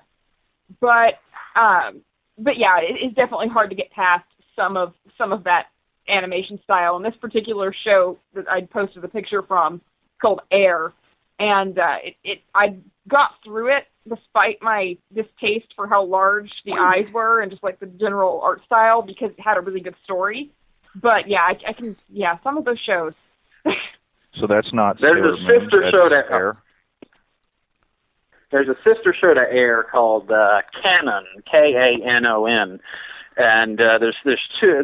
They did one version of it back in like 2003 or 4, and then they did another version back in 2006 or 7 or something like that. But anyway, both of them, the eyes, it's the same general art style, but the eyes are even bigger than they are in Air. Yeah. It's just that's not my thing. You know, as long as the art style isn't totally crap, you know, I can usually put up with a show. But eyes that take up half the head, at some point I just don't want to watch that show anymore. I don't care how good the story is. I mean, you know, I just don't want to watch. They could animate, you know, I don't know, War and Peace or something, and if it had eyes like that, first of all, it'd be a complete joke for the story. But, you know, I just wouldn't want to watch something like that. I find that the animation style has to fit the story. Like when you're watching something like one of the Gundam series, if you had characters with these huge eyes and just like completely non-realistic body features, it would really bother me, because the entire point of Gundam Wing is supposed to be about the human connection to war, and you have to make that art style fit that, and because you can't connect with a character if that character is so unreal in their art style. Yeah. Well, I agree. Jake, what do you think? Well, I think you're right. It's a matter of matching art style to tone as well. Now, obviously, to a certain, you know, there's some art style that fits with no tone, but you know, you wouldn't go with the same style from Sailor Moon. You wouldn't do that with Gundam Wing or something like that, you know. But you wouldn't put Gundam Wing type art style for just a plain old comedy anime or something like that. Yeah. It's about matching up the tone to the tone of the show, the type of story that you're trying to tell with the art style. Big googly eyes don't tend to match well with giant mechas and, you know, stuff getting blown up and everything. And even then, some of the art style that I've seen on Gundam, that I'm just like, really? You chose to go with that? Well, fair enough, but you also have to throw in, you know, sometimes the art style is defined by the studio. Take a look at Studio, I think I'll pronounce it wrong, but Ghibli, and, you know, stuff, you know, Miyazaka's work, Spirited Away, for example. His stories are all very disparate. However, his artwork is pretty much the same throughout it, all of it, or at least his style. You know, and of course, you know, you have stuff like, say, Appleseed, or I'm going to go really bizarre, Jinro, and, you know, because you guys have been mentioning a lot of, you know, mainstream stuff, but, you know, Sailor Moon has, you know, the eyes, but what about, you know, some of the other art styles that you have out there? You know, look at the style in Akira. I mean, that pretty much defined a generation of anime. Yeah. Right there. One show, one movie. Thank you, by the way, for mentioning Jinro, because I was trying to remember that film, and I couldn't. I have the special edition. Excellent, by the way. And Appleseed, that's why I go out and buy. I really, really enjoyed Appleseed. Well, you look at the art style, and I think it was Jake that said it earlier, is the art style tends to match what the story is going to be. So you get something like Sailor Moon and what that story is, and it kind of makes sense that the eyes are big and stuff. I couldn't stand Sailor Moon. I couldn't even get into a single show, so I never watched it. And I'm not saying that it was a terrible story. It may be an excellent story, but I just couldn't get into it. But some of these other ones grabbed me. You know, Appleseed, I ended up watching it simply because I had read the comics, or whatever they're called. And the artwork was fascinating, but the story was really good. And Appleseed, to me, was just really a little bit of Ghost in the Shell. So a different style, a different way of telling the story, but it had shades of Ghost in the Shell, and Ghost in the Shell really grabbed me. So. But you look at the styles; they're very dark. They're very, and I really would argue that they go back to Akira and the style that was started there, and it's just a continuation of. Well, some of the. Go ahead, Jay. Oh, go on. No, go ahead. Oh, okay. I was going to say that it's not just, you know, eyes and breasts that end up looking strange on some shows. There's a group of artists who've done several series named Clamp, and they've done one of their most famous ones is probably Cardcaptor Sakura, but That show's actually not really a good example of the art style they've developed. But their legs tend to be kind of strangely long, and their arms do too. In fact, the new Sailor Moon, I believe, had one of the artists from Clamp working on it, and as a result, the revamped character designs have these bizarrely long legs. I mean, it's not like, extremely long, but it certainly looks... What were you saying? They're really thin and lanky. I remember because I used to read a lot of the Clamp comics. Yeah, the legs look like they're a lot. Well, they're not. They don't look completely bizarre, but it's an art style that takes some getting used to. It's longer than you would expect for a character who's supposed to be 5'3" or something. No, Right. I agree. Go ahead, Meredith. I was just agreeing with him. And the thing about the art styles is it's sometimes these groups are so iconic. Like we were talking about Studio Ghibli with Miyazaki earlier. You can just tell even if the TV show or something like that does not tell you who did the artwork.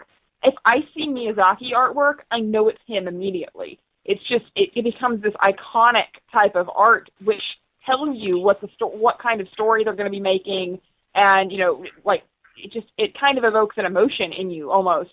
Because if I see Miyazaki work by Ghibli, I think about the first time I watched Princess Mononoke or Spirited Away, and how I watched those when I was very young, and that they had a big effect on me personally. So I have an emotional attachment to that art style now. Well, shows like Miyazaki and Miyazaki, Studio Ghibli, and the godfather of manga, who's obviously had a significant influence over the fledgling anime industry, Osamu Tezuka. Both of them were influenced by Disney. So you can see a lot. If you look at some of their artwork, you can see some influences from Walt Disney's creations in there. So it's kind of an interesting, I guess you could say, cross-pollination or something. That actually, there was a question that was raised by Fishy in the chat room, which honestly, she talked about how she was wondering about how American animation these days has now been affected by Japanese animation. And Jake, what you were saying is that originally it was vice versa. Yeah, they were drawing from Walt Disney, especially Tezuka. He loved the art style from some of he wrote in the late 1950s and 60s and early 70s. I believe that's the range. I'm thinking off the top of my head here, but so he drew from a lot of the Disney movies that were on at the time and had come on basically since Walt Disney had begun making movies.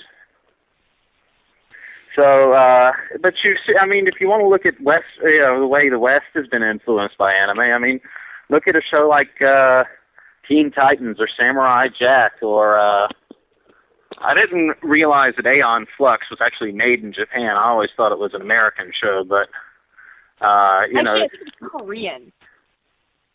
Oh, okay. I think the actual animators were Korean. I'm not sure who wrote the original story, but I know that Korea was involved in it. Korean animation has a very unique difference between, if you watch enough of it, you can see a very unique difference in the drawing styles, how they draw faces and bodies. It's very, you can tell the difference between races when it comes to how they draw. Well, a couple of the other shows that spring to mind are Avatar: The Last Airbender and that Legend of Korra show, also based upon a different Avatar. But you see a lot of anime-type art styles, but it's a completely Western show. Yeah, why do you think that? Is it just they're going with the popularity of it? I mean, I certainly think that's a part of it. I don't know too much about those shows to be able to to hypothesize about that sort of thing. Yeah. I don't know if any of our other commenters know anything about it. Well, getting back to Fishy's question about whether or not this has affected American culture, I would point to a couple of shows that I think are definitely American that have been affected by anime, and one would be any and all of the Batman series, the animated Batman series. So, especially the first one where they. That was affected by partially by the drawing style of Bruce Timm, but yeah, they used Korean. They used Korean and Japanese animators for it. But I would also point to more recently, because I see a lot of shades in it, is the Star Wars animated series. So, I think it's called the Clone Wars, and it's obviously computer animated, but the stylization reminds me a lot of anime, and so I kind of start to ask the question is, well, it's Western, but is it anime? Because I had somebody once argue with me that all anime has to come from overseas, and I'm like, well, why is that? Because then it's just animation. I'm like, well, where do you draw the line? Where's the difference? Where's the difference between animation and anime? Because if you ask me, you could argue successfully that the Batman series is anime because the stylization of it. But it's Western. Well, something... Oh, sorry. No, go ahead. I was just going to say that the Star Wars series, I believe, was done by the same guy who did Samurai Jack. It was also the same guy who did Dexter's Lab, Glendy Tartakovsky or something like that.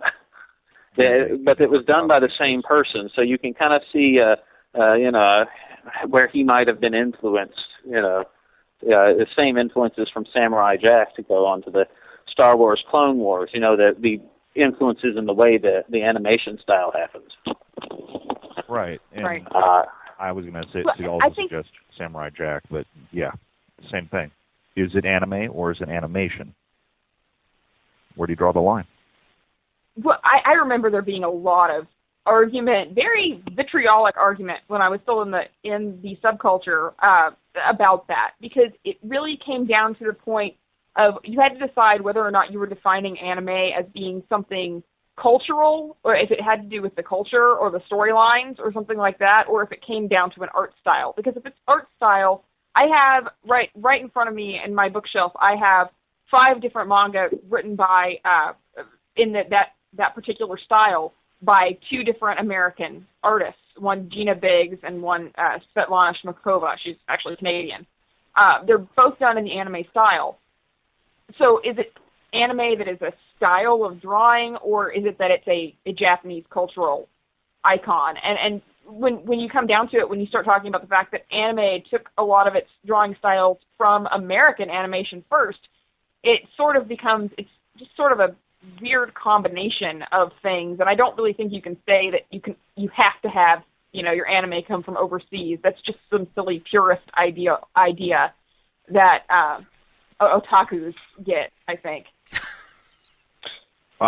You're not going to get any argument out of me. I think that it becomes a circular argument. That's something that was thrown at me, and I just kind of threw it in my head and said, fine, if that's how you feel about it. To me, animation is animation, regardless of where it comes from. It's not that, because people say, well, it's animation, it's cartoons, it's silly. Really? Then how come people are watching the hell out of everything that comes out of Disney, or for that matter, well, it's all Disney now, but like The Incredibles and the Pixar stuff. You can tell me all day long that animation is just cartoons, but people watch the heck out of all of the Pixar movies, all of them, because it's a good story. It's just a different format of telling a great story. Right. And you can tell, I think maybe 10, 15 years ago, there was this idea here in the United States that cartoons were for kids. And you could never, that was just the way it was. And I think as my generation has grown up and anime has been brought into our culture so much, and there's so much in anime that is for adults. I'm not talking about, the pervy stuff. I'm talking about, just the ideas. Ghost in the Shell is not a children's film. You're not going to expose a child to that. And a lot of the shows have, even the ones that are more have a child-friendly type of animation or type of story, a lot of them cover things like philosophy and things like that are a lot deeper and have a message for adults. So I think that may have affected Americans' view of cartoons and comics in a way in our culture. Well, it's interesting. We talk about the fact that they say, well, cartoons are for kids. And I'm thinking to myself, if you really go back and watch Looney Tunes, that was not for children. It's kind of violent. It's not the violence. You want to hear some fun stuff? Go listen to Foghorn Leghorn. I watched the heck out of him as a kid and thought he was funny, and then I watched him as an adult, and I'm like, I don't remember him saying that. That woman. I say that woman looks like the road between Dallas and Fort Worth. No curves. So yeah, I love that line. Oh man. Nice you girl, even look at Batman the Animated Series, and there are some adult stuff there where it's like, holy crap, how did they get away with that? Oh, and I'm not talking about the blood in the first episode. I'm a history major. I have a master's degree in history, and I study the first 25 years of the 20th century. And if you go back to some of the really old cartoons, they were not aimed at children. One of the earliest cartoons depicts Theodore Roosevelt chasing after some animals in Africa with his gun. Some of the other ones, Felix the Cat came around in 1919, and some of his early cartoons show him guzzling beer at a bar and watching dancers. Some of these things, not sort of stuff that you'd want to show to kids. Yeah. I think, I don't really have anything to back it up off the top of my head, but I would say that stuff like Walt Disney probably influenced the idea that anime is more for kids, because, I don't really have anything to back that up. If I had to guess, it probably would be the influence of some of his shows like movies like Bambi and Mickey Mouse and Snow White and so on. Yeah. Well, here's the deal. You get a show like Cowboy Bebop, and obviously that is the gold standard of anime. But part of the reason it's the gold standard is not necessarily the animation, though it was excellent. It was the story. And if you were to do that story today as a live action, it would cost you a mint. But you can do the entire story as animation, and it doesn't have much cost at all, and you can still tell an excellent story. Now, I tried to get my wife to watch it, and I showed her the very first episode, and she grudgingly watched the whole thing, and we finished, and she says, "Yeah, do you think I'm going to watch the next one?" I said, "No." She goes, "Yes." But then she started to talk about it. She goes, "When did Firefly come out? And when did this come out?" And I go, "This came out about 4 years before Firefly." And she's like, "Because this is just like Firefly." And it really was, because I think she couldn't get into it, but she saw so much of Firefly in it. She's like, "He just ripped this show off," and I'm like, "Maybe." And Firefly obviously was an excellent story, but this had a lot of the same storylines that Firefly had. Obviously different in some ways, but you look at what are the production costs for 1 year of Firefly, what are the production costs for all of Cowboy Bebop, and you're going to find a substantial difference. Mm-hmm. If you can tell a great story, why not use this medium? And I think a lot of people reject it because it's animation. Why does it have to be live action to be a great story? Compelling even. Yeah, it shouldn't have to be. Well, and I don't know if this is an urban legend or not, but I remember hearing several years ago, I guess, that when The Matrix was made, The Matrix, when they went to a studio to talk about making this movie, they took the first Ghost in the Shell movie with them, and they played it for the studio executive, and they said, "This is what we want to make, but we want to make it live action." And that was where the idea that they had originally seen the Ghost in the Shell, and that was the idea they latched onto for The Matrix. And obviously they changed it in many ways, but they were holding on to that same core element of the technology and the philosophy and all of that, those elements. And I would like to think it's not an urban legend. I would like to think that's actually a true story. But I think it shows that there has definitely been an effect on our culture from these shows. Vicky in the chat room just pointed out this is why anime became so popular in Japan, because it was cheaper to make the animated stories. Otherwise, you had Godzilla movies. Absolutely. Nobody wanted a Godzilla. They needed something else to make. Now, come on, a guy in a rubber suit. That's just classic right there. Right? No. Well, I mean, and these you can look back. I mean, these styles of drawing, they pulled a lot on the styles, obviously, from Japanese artwork. I mean, you can look back and look back at the artwork that they have in ancient Japan, and they pulled a lot from that, and they pulled a lot of the storylines from their mythology, and just they put so much of their culture into these shows that it becomes. I think that's why they've created such a large subculture for it, because you get really wrapped up in the culture, and you can't, it's hard for people to live in American culture and be obsessed with anime because it's such a culture shock that you get into. You're watching this, and like I said, when I was in high school, I got so obsessed. Like, I spent every waking second reading about Japan. I started learning Japanese because of it. I got very interested in Japanese history and culture, and you're just kind of absorbing it all through these shows and wanting to learn more about them. And it's a cultural experience. I think in some ways people don't want their kids watching anime because they think it's weird or sexual or things like that. But that's hentai. It's a learning experience for kids. And if you want to find that sort of anime, you can. But a lot of the stuff that go on. I don't know where I was going with that. No. I was just saying, yeah, you can find it on hentai, but yeah, we won't go there. Even without going there. Yeah. Even without going there, you can find a lot of stuff. Well, let's be honest. You know how you always have that one person that ruins it for everybody? Hentai basically has ruined anime for the general populace because people saw that once and thought that's what all of it is, not understanding that that's a subculture. Yeah. Mm-hmm. And not everything on the internet is porn. Sorry, hate to break it to you, it's not. Yeah, and let's be honest, there are sometimes when you do get in. I mean, when you will have like it with Black Lagoon. There are some times where there was one episode I was watching last week where it showed this girl running, and of course she was wearing a short skirt, and you got to see the fact that you got to see her underpants a few times, and it's like, okay, thanks for falling into that, but it's not always like that. Not always like that. Well, I have to ask. I obviously didn't see this episode, but sometimes there are things that you show, and people say, "Oh, you're sexualizing it." Well, maybe it's relevant to the story. And,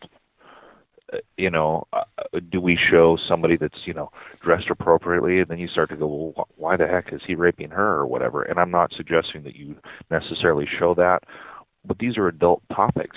And how do you address adult topics, discreetly, but at the same time show what's relevant? Because if everybody dressed like a nun, you'd be like, well, what the heck is going on? It wouldn't make any sense. Yeah. But if somebody's then you start to go, well, wait a minute, what else is going on here? Yeah, and Vicky pointed out in the chat room, Legend of the Overfiend. Yeah. That was one of the first animated movies I ever heard about. Well, anime movies I ever heard about was Legend of the Overfiend. I don't remember that one. I have to look that. Yeah, we'll just. Yeah, I'd have to look that one up too. Yeah, we'll just leave it at that. You don't. Something I want to note that I just remembered is that for the Japanese, anime does not mean animation that comes from Japan. It means any sort of anime and any sort of animation. Period. So stuff made in America or stuff made in France. They have a lot of animated stuff going there. Anything. They're just broad word, but we adopt it for stuff that's coming out of Japan. And, obviously, we can make arguments about stuff that is heavily influenced by it in America, too.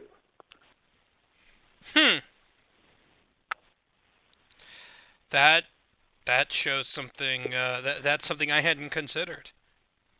The Tom and Jerry is one of the most popular cartoons in Japan. That's anime to them. Wow.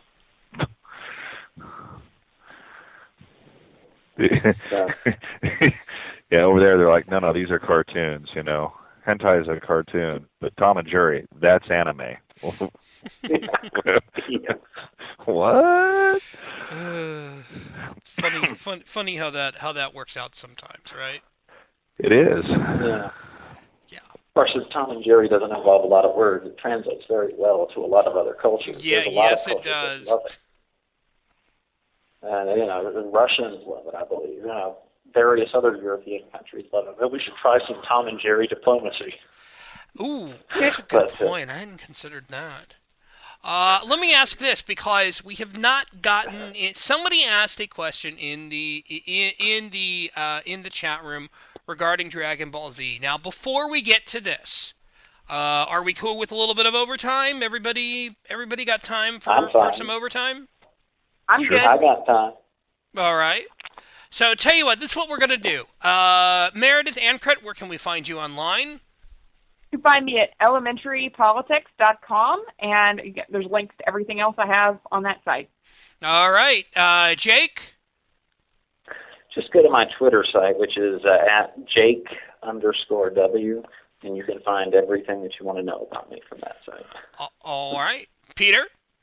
At TX Brass on Twitter, but I'm also part of Free Radical Network, FRN. So, all right, you can find me at EYE Desert Blog. That's at iDesert Blog. And here's what we're going to do. We are going to stick around for overtime, so be here for that. But we are going to take a little bit of a break, and then we'll be right back after the top of the hour. So overtime is coming up next, and we'll talk Dragon Ball Z as well as maybe a couple of other things. So we'll be back. This is Saturday Night Cigar Lounge. I'm your host, Taylor Millard, and we'll be back after this. Thinking that your life's been overrun, but you know you're not the only one. This is David Brown, author of Deep State. You are listening to Vigilant Liberty Radio. A different set of rules with every breath. Hold your fire till you see the whites of their eyes. Hold your fire. Mr. President, members of Congress, you've been making a lot of noise about taking our guns away. But you might want to review history. 1835, Gonzales, Texas Territory. The authorities wanted to confiscate the big gun that protected that colony. You know what the people said? Come and take it. Because they were willing to fight for their freedom and their guns. So are we. Come and take it if you want it. Come and take it if you think you can. Come and take it, but I warn you, you'll have to pry it from my cold dead hands. We want the freedom that God gave us, so you best not cross that line. If you want this gun, you gotta come through us and take it. One shot at a time. Just like Gonzales, we're keeping our guns.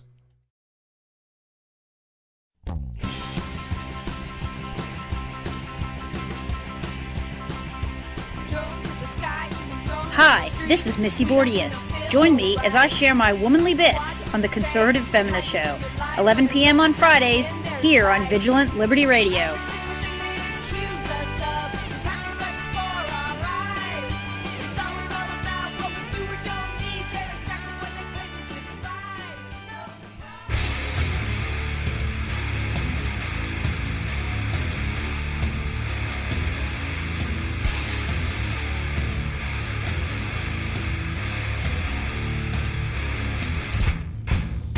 This is Chuck Dixon, the co-creator of Bane, and you're listening to Vigilant Liberty Radio.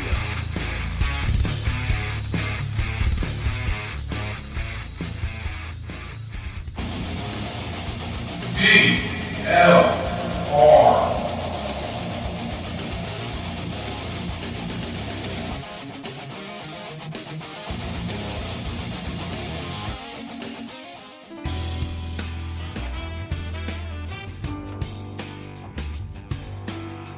Welcome to the Saturday Night Cigar Lounge on Vigilant Liberty Radio.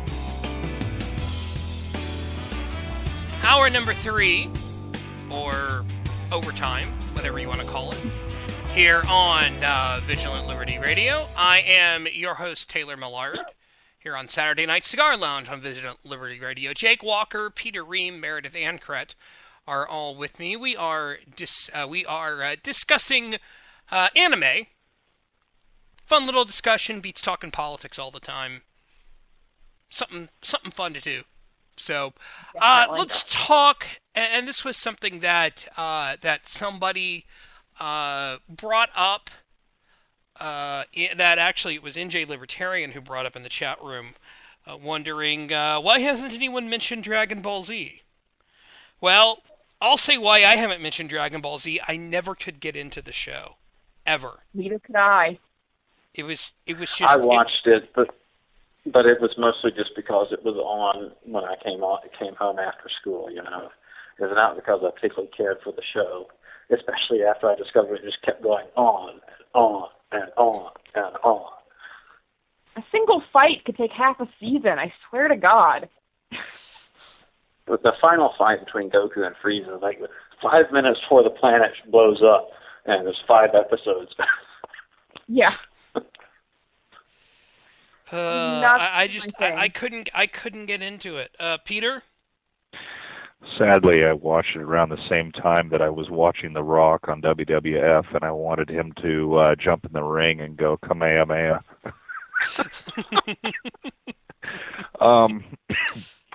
I watched part of it, but it was absolutely right. It just went on and on. I was like, you could take Dragon Ball Z and condense it down into about a 2-hour show if you really wanted to. Well, that's why they got that Kai show out there now, Dragon Ball Z Kai or whatever it is, Dragon Ball Kai. Well, no, actually, there's different versions of Dragon Ball. If you actually look at I didn't want to watch the series. All I wanted to know was what the story was. So I just went out and read everything from top to bottom. So have I watched most of this? No, I just went online and read it all instead. But you follow Dragon Ball from the beginning, and then so it's like what was his name? Who was the hero in that? Goku. Yeah, Goku. So you follow Goku in the early one. It was just Dragon Ball. It was Goku as a kid. And then Dragon Ball Z is when he's an adult and ends up having a kid. And then after that is his kid grown up. And so it was really a 3-phase thing. So, but they just kind of, it was just more and more stories, and it was all the same stuff after a while. And it was just, when I started realizing it's the same thing. Okay, he's going to level up to beat this boss. And I was like, I'm watching a video game. And when your mind actually says that out loud, you're like, I can't watch this anymore. I've just, I boiled this down to its raw essence, and then you're just like, I'm done, and you have to walk away because it's no longer fun. Because you can beat the game. It takes you 14 weeks, and you're like, I can do this in 5 minutes. Although I will say it was really, really popular in the States for whatever reason. I remember, friends of mine who were all just like, "Oh my gosh, you gotta watch this. You gotta watch this." And I'm like, I never could get into it. I also never got into it because I didn't like the art style. The art style's okay. It's just you got to get used to the fact that everybody has spiky hair. So. Very spiky hair. Hey, the 80s just went a little long. What can I say? And then growing up, I would notice people after Goku transformed to Super Saiyan. I noticed a real spike, if you will, in the number of boys my age, 9, 10, 12-year-olds, with blonde, spiky hair. I wonder why that is. Couldn't have possibly been Dragon Ball Z that did it. No. Now, I will say this. I don't mind the fact that they had this really long, drawn out story that went from one to the other to the other. I don't mind that. I just never could get into it. You know, Vicky has the perfect comment. She says Vegeta always looked like he was really constipated. Yeah, he kind of did. And I hate to say it, she's right. I never thought about that before, but yeah, he did. I think the frustrating thing is I'm going to make a comparison here, and it may not be fair, but you have a story like Dragon Ball Z that just drags on and on and on. When you could have wrapped it up, you know, you look at, say, a 22 episodes, you probably could have done in 14. Because a 5-minute fight goes over 5 episodes, you know. And then you look at a story like Avatar: The Last Airbender, and the stories were wrapped up in a single episode, and so you have more story, or you know, you're getting more bang for your buck, if you will. And so you have Dragon Ball Z that's wildly popular. But I think part of the reason is you keep tuning in because you want to know what's going to happen. You've been hooked. And even though it drags on, you just have to know how this story's going to end. You can't walk away from it. You need that satisfaction. And even though they drag it on and on and on and you're not getting it, you still are going to stick around just so you can have it. Yeah. You know, that kind of reminds me of the one time I got obsessed with soap operas. The storyline kept going and going, but I had to finish it because I had to know what happened to this little girl who'd been kidnapped. And at the end of it, I just felt like I had, destroyed all of my brain cells. I don't know. That's how they draw you in. It's the story that never ends. It's the never-ending story. Ouch. Yeah. That as an anime, that would be terrifying. Yeah, of course, I think I don't even want to think about that. Yeah. You look at stuff like, I think it was Naruto was brought up, and I think Naruto had where it still goes on. Well, believe it. Sorry, I had to do that. Naruto, I never actually watched. I reached a point where I just started checking out of some of the stuff just because it's like, you can only watch so much, and you either become obsessed with it or you go do other things. And I wanted to do other things, but the story from Naruto just didn't really grab me as much either. So, what was it? Full Metal Alchemist. I watched a couple episodes of that, but it just wasn't compelling to me. Where I was like, hey, this looks like a good story. I want to find out the rest of it. The reboot of that they did, of Full Metal Alchemist. That looks really interesting. Oh, they rebooted it? That one actually followed the manga, actually, the comics. Because so maybe I sound like some sort of purist or something here, but I cannot stand it when I read the comic series and then I start watching the series and they just go off on some other random tangent that actually has nothing to do with the story. And that's what happened with Full Metal Alchemist, the original series. I think part of it is you have, and maybe it's just me, but I look at anime sometimes, and I find that anime movies where it's a singular movie, or maybe 2 or 3 episodes at the most, but it's very short-lived, they seem to be a better story than, say, a series. There's a full-on sort of like the Evangelion in the chat room, Peter, because you said you didn't like Full Metal Alchemist. Oh, who's giving me? Oh, Jersey. That's all right. I made people mad. Jersey, your tears are delicious. Anyway, no, you know what, Jersey? I'd have to say that part of the reason I don't like Full Metal Alchemist really probably is mostly an age thing. I think that if I was probably younger when I had watched it, I might have been drawn in. But by the time it came out, I was in my mid-30s, as I recall, or at least when I was exposed to it. And I was like, it's not there. So it's just not a show that I really cared to watch either. And I don't know if it was an issue of age, I mean, but even when I was, 19, 20, 21, I didn't care to watch that. It's just not a show that really appealed to me. Although I may give Brotherhood a shot someday, just because I hear it's a little more faithful of a story. I watched Brotherhood and the parts of Brotherhood. I've only seen a little bit of Brotherhood, and it was really good. What I've seen, I've really liked. Well, I think the other thing too is what does the story revolve around, and what are some of my interests, outside of, say, anime. For example, full Gundam and that style of story. I liked Gundam because it was mecha, and I happen to dig the idea of being able to strap myself into a walking tank. So, as a result, I got involved. That idea? Well, I mean, let's be honest. As soon as you get in traffic, you're like, you know what? That sounds like a great idea, and it doesn't matter who you are.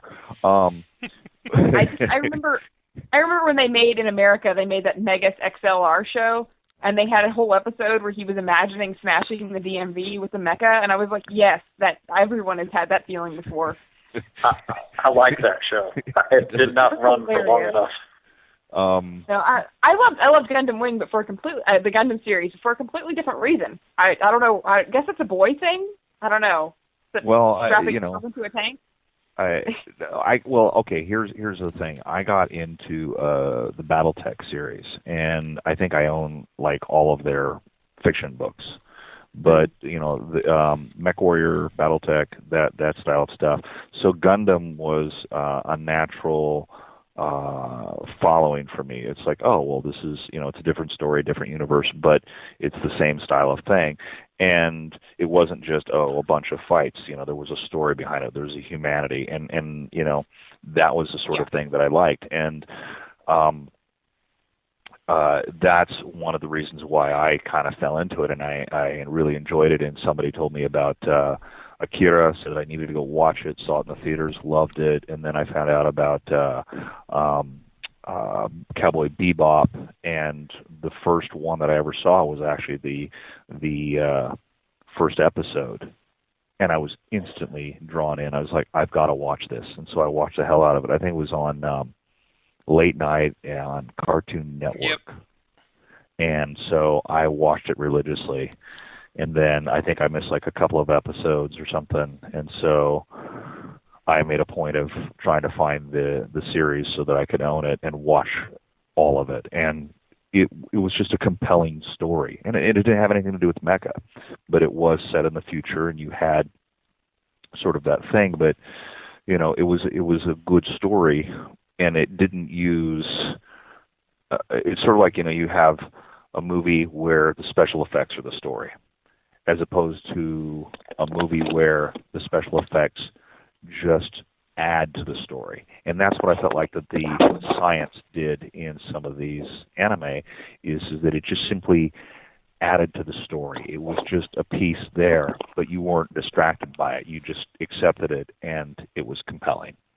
Now let me ask something, because because we've talked about the story, and we talked about, and you mentioned that Dragon Ball Z just keeps going on and on and on. There were some times that I honestly really wish that Cowboy Bebop had been longer than 26 episodes.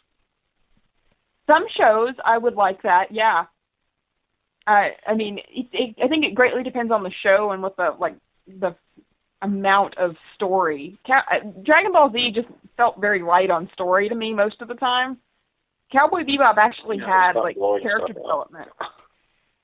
Yeah, well, you look at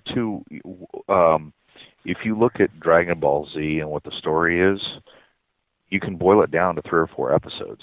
I mean, honestly, it's like, okay, they go to this planet and they have to stop Frieza and then kill him, and they end up, leveling up and becoming Super Saiyans.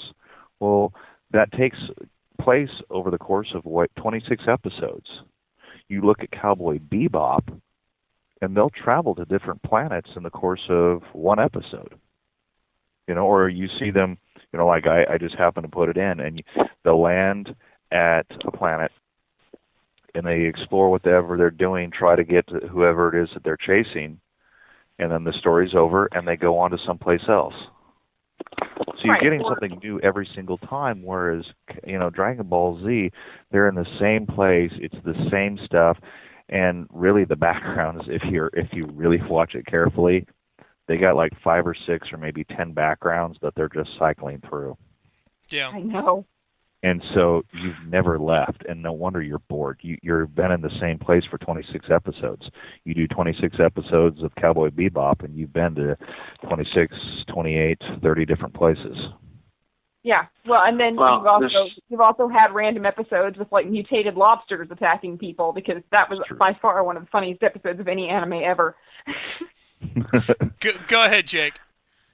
No, I was just going to say that there's some shows, Dragon Ball Z I suppose you could say Dragon Ball Z is one of them, but that are just too long. Like, I would be interested probably in watching some One Piece, but with, 600 episodes out, I just don't know where I would want to begin picking that up. Like, where do I pick that up? I mean, we're talking about a show that reaches back into the late 90s when it was first going on air. Yeah. It's like, where do I pick that up? I kind of like my anime in easy to buy, like 1 or 2 season box sets. My one major problem right now is that Rurouni Kenshin has freaking 400, 500 episodes, it feels like. I don't know if I'm quite right on that, but I really want to buy the box sets, but they're really hard to find and really expensive. And I love that story, but I just can't imagine like buying the entire set and sitting down and watching them from beginning to end. Yeah. I mean, 95 episodes, by the way, Meredith. What? How many? 95 episodes. Okay, well, it feels like 500. Let's put it that way. And then you've got to add in all the anime films that have come out from it.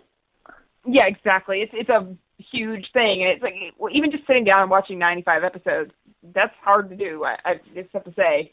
So it's like I love when I can pick up a series, and it's sometimes I want it to be longer, but I'm glad it's not because I can actually finish it.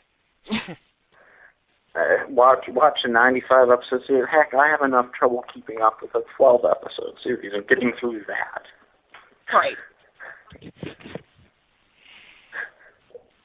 And I've watched some pretty crappy shit.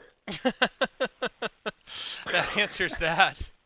So, well, I was wondering for those who are wondering, Becca actually just showed up in the chat room. So I will say to her, this is Saturday Night Cigar Lounge here on Vigilant Liberty Radio. I'm your host, Taylor Millard.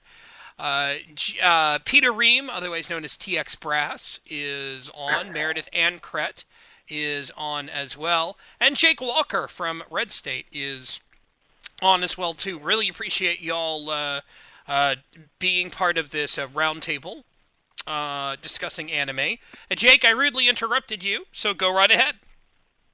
No, I think it was Peter that you interrupted. No, it's all right. I don't mind at all. I wanted to ask actually the other people on the panel. I've kind of been clear about what's drawn me to anime, and that it wasn't just the art style, but rather it was the compelling story. I'm curious from each of you what it was about anime that drew you in. Was it the art? Was it the culture? Was it the stories? Or something else that I haven't even mentioned? What was it about it that drew you in and made you a lifelong fan? Well, for me, I mean, I think I mentioned this at the beginning of the show, but the thing that immediately drew me in, the thing that, kind of hooked me and made me want to see some of it, is the art style. But I mean, that's like I came for the art style, but I stayed for the story, and I really think that the medium of animation, anime or otherwise, has a lot of potential that you can't get out of live action shows. And, I really am interested to see how that is used over the several different series and movies and every other thing that you can dream of. And, I'm really impressed. What really impressed me was the potential to tell a really deep story using animation. Yeah. But it wasn't even, I don't think it was the art style or the story that drew me in originally. I was a really awkward kid, if you can believe that, and in junior high and high school. And it sort of was, when you watch, go figure, right? An anime fan who was an awkward kid. No, it was kind of like a ready-made set of friends. That subculture just kind of brought you in and welcomed you, and as long as you liked anime, you could always find a friend. Like, there was somebody you could talk to, you could spend time with people online or in your school. There was always somebody. And even after that, once I became a less awkward person and I was able to handle, social interaction outside of basic conversation. Basic conversation, even though I'm not doing too well with that right now. But after that, I think it was more the story and things like that. I remember loving, this is back before I moved to Arizona, so this is 7-8 years ago, this show that came out, it's pretty old. It's the Armitage third series. It's from 97. And it was just 2 movies in it. And I remember watching it, and it was so intensely, the philosophy in it of, what makes somebody a human and things like that. That's what drew me in at that point. And it became more about the philosophy and the storyline at that point. But at the beginning, it was just about trying to latch on to a subculture. For me, for me, it's got to be everything for me. It's got to be art style. It's got to be music. It's got to be writing. That's what all hooked me. That's why I'm such a big fan of. We joked. Liz and I joked on Right War about Japanese jazz, and oh my gosh, how is it that Taylor likes Japanese jazz? Well, I like Japanese jazz because when I think Japanese jazz, I think Yoko Kanno and the Seatbelts. Right, and she has great music. That's awesome stuff. I've gotten a very talented lady. Yeah. And so that's what hooked me on say Cowboy Bebop, is that the art style was great. They didn't have the freaking doll eyes. The story was great. The way that they handled, the way that the ships looked, the way that that they used real guns, not weird blaster type weapons, the acting, I just loved it all. It's one reason why I got into Ghost in the Shell, was I really enjoyed that. Another thing that I really enjoyed, and I always have to look it up because I always forget about it, was Spriggan.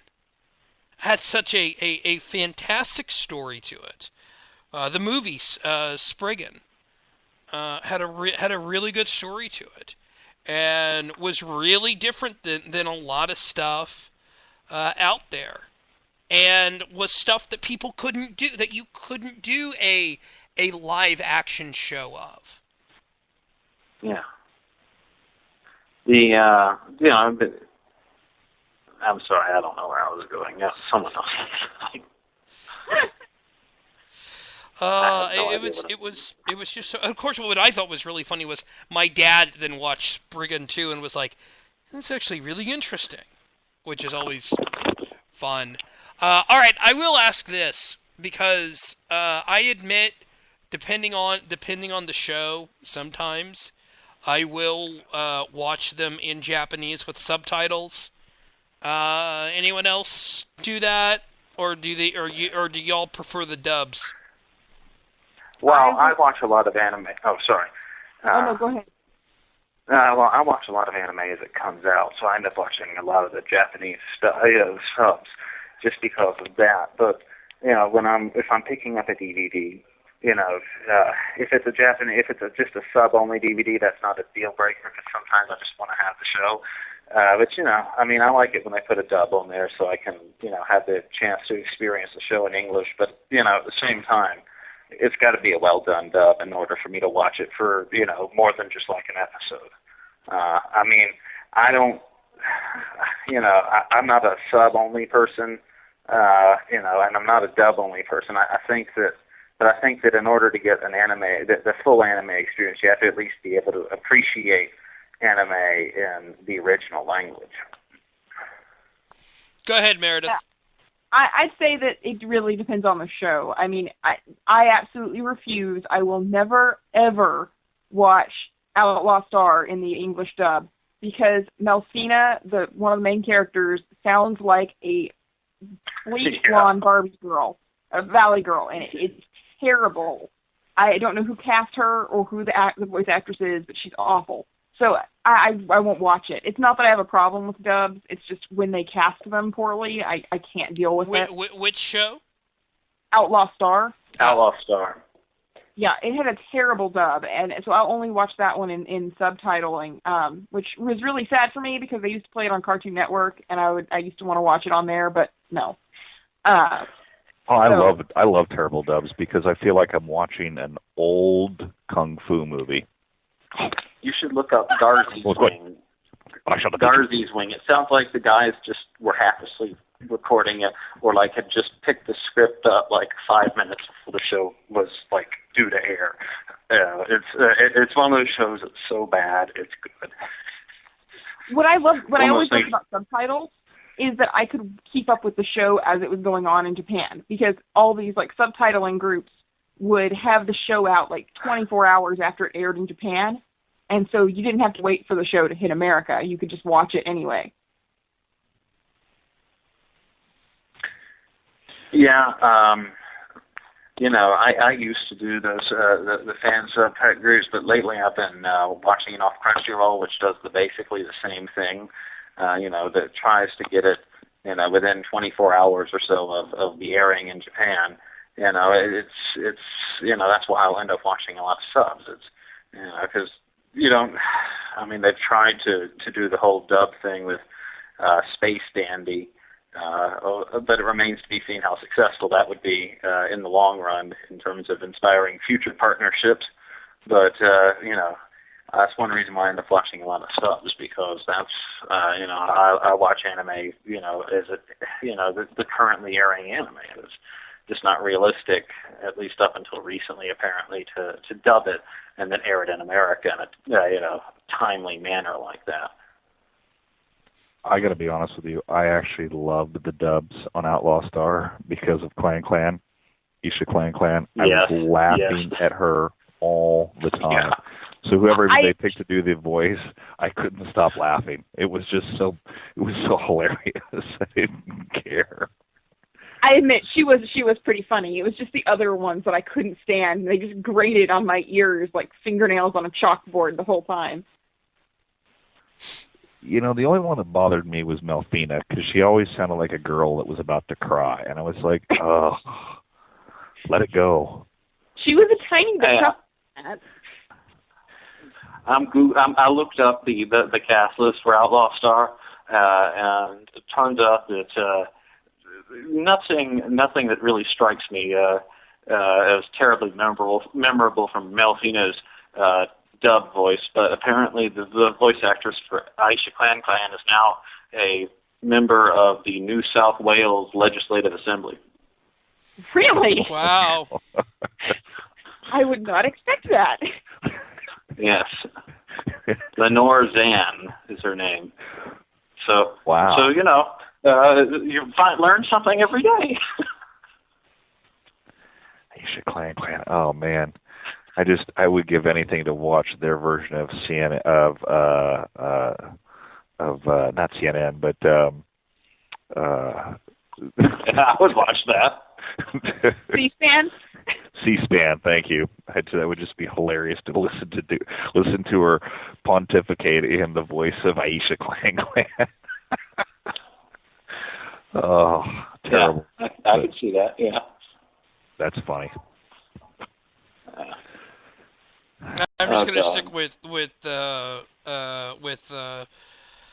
of course I'm blanking on whoever was the first person to voice Harley Quinn on Batman the Animated Series, and of course now I'm blanking on her name. Arlene Sorkin. I'll just stick with her. Any relation to Aaron Sorkin? I have no idea. see that there was a lot of a lot of people who. Let's see here. She first appeared in the animated series. Who voiced her though? And what? Who are you looking for? Yeah, I'm trying to figure out who did Arlene Sorkin. Yeah, that's what I said. Arlene Sorkin is now married to Christopher Lloyd. Yes. Go figure. Strange things. Stuff happens. And then somehow got replaced by Tara Strong, who is actually a really good. She's a really good voice actress. She does a good job, and she's funny on Twitter. I think I was just blown away at who the voice was for the Joker in the animated series. Yeah, Mark Hamill. That blew me away when I found out. Couldn't believe it. Because he was a whining boy. And of course, here's what you ought to find even funnier. Originally, that was going to be Tim Curry, but they thought he was too scary. So they replaced him with Mark Hamill. I think that Mark Hamill did a better job. Mark Hamill was scary as the Joker. Yeah, he owned that role. I mean, he was the animated Joker for such a long time. I mean, just in the popular memory, Yeah. There actually, and I've seen the clip. There is a clip out there of Mark Hamill saying, "Why so serious?" in the Joker voice. Oh gosh, I'm just trying to imagine Mark Hamill doing that. That would be awesome. I have to go look that up. It's out there. It's out there. It's awesome. It is out there, and it's awesome. All right, so let's do this because we are running out of time. We are running out of time, and it's late for some folks. But let's go with let's see. If you had somebody come up to you and say, "I want to watch an anime, but it's not Cowboy Bebop, and it's not Gundam." Meredith, you first. Witch Hunter Robin. Why? Because the art style is really awesome. The story is really complicated, and there's a lot of twists and turns to it, and it's just got awesome characters. All right, Peter. Series or one-off? Series.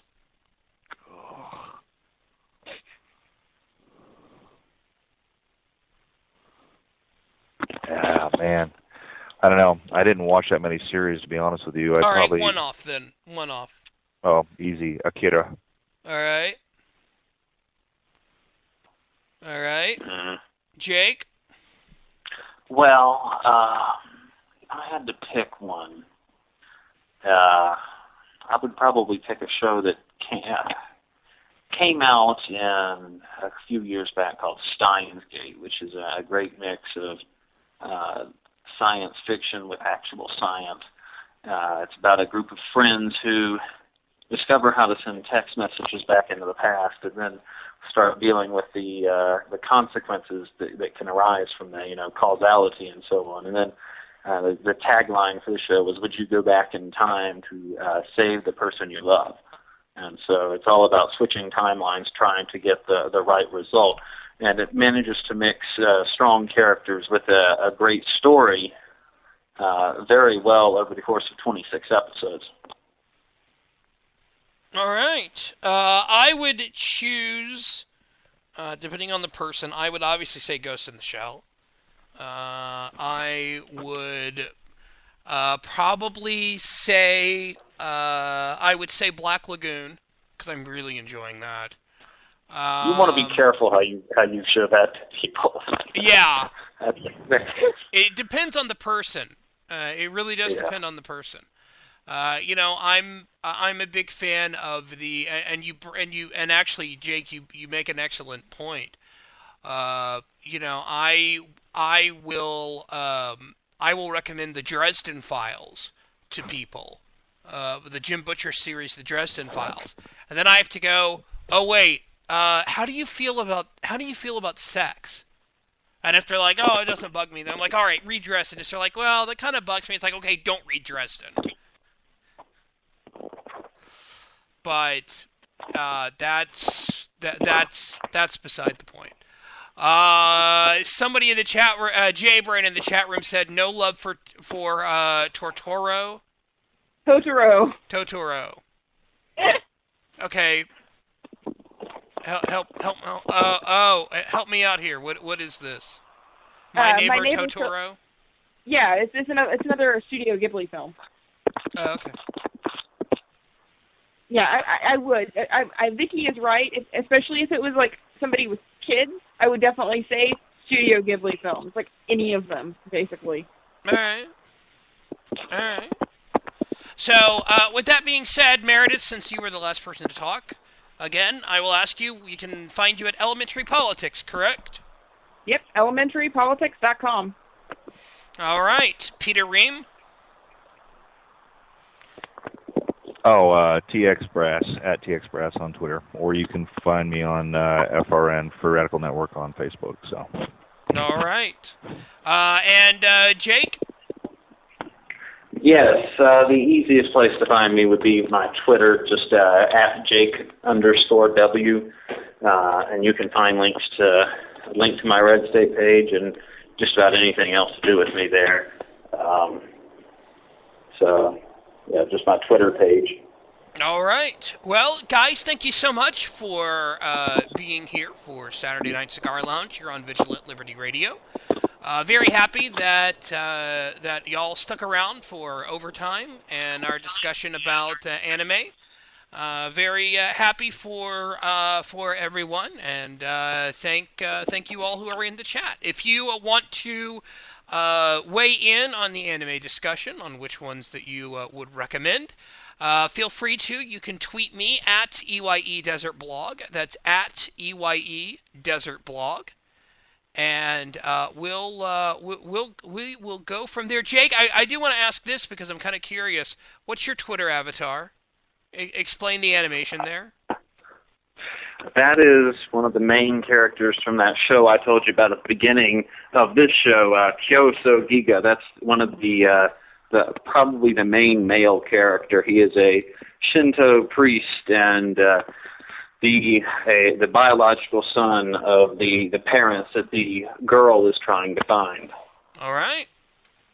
So that answers that question that I was trying to figure out. So, again, guys, thank you and gals, thank you for listening, for being on. Mike Pasqua, thanks for calling in. Liz Harrison, thanks for calling in.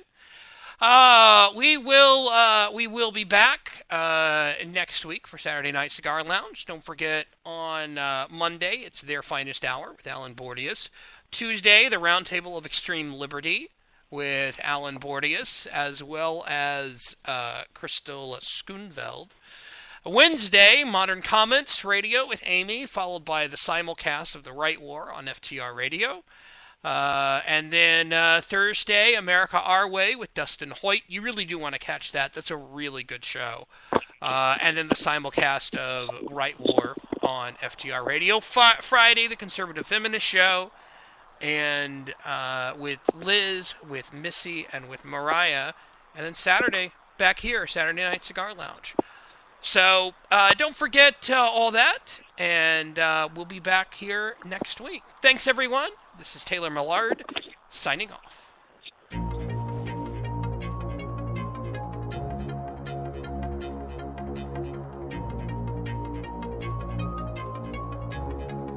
This show is copyright by VLR Media. All opinions of panelists and guests are their own and may not reflect the opinion of VLR Media, the host, or anyone else.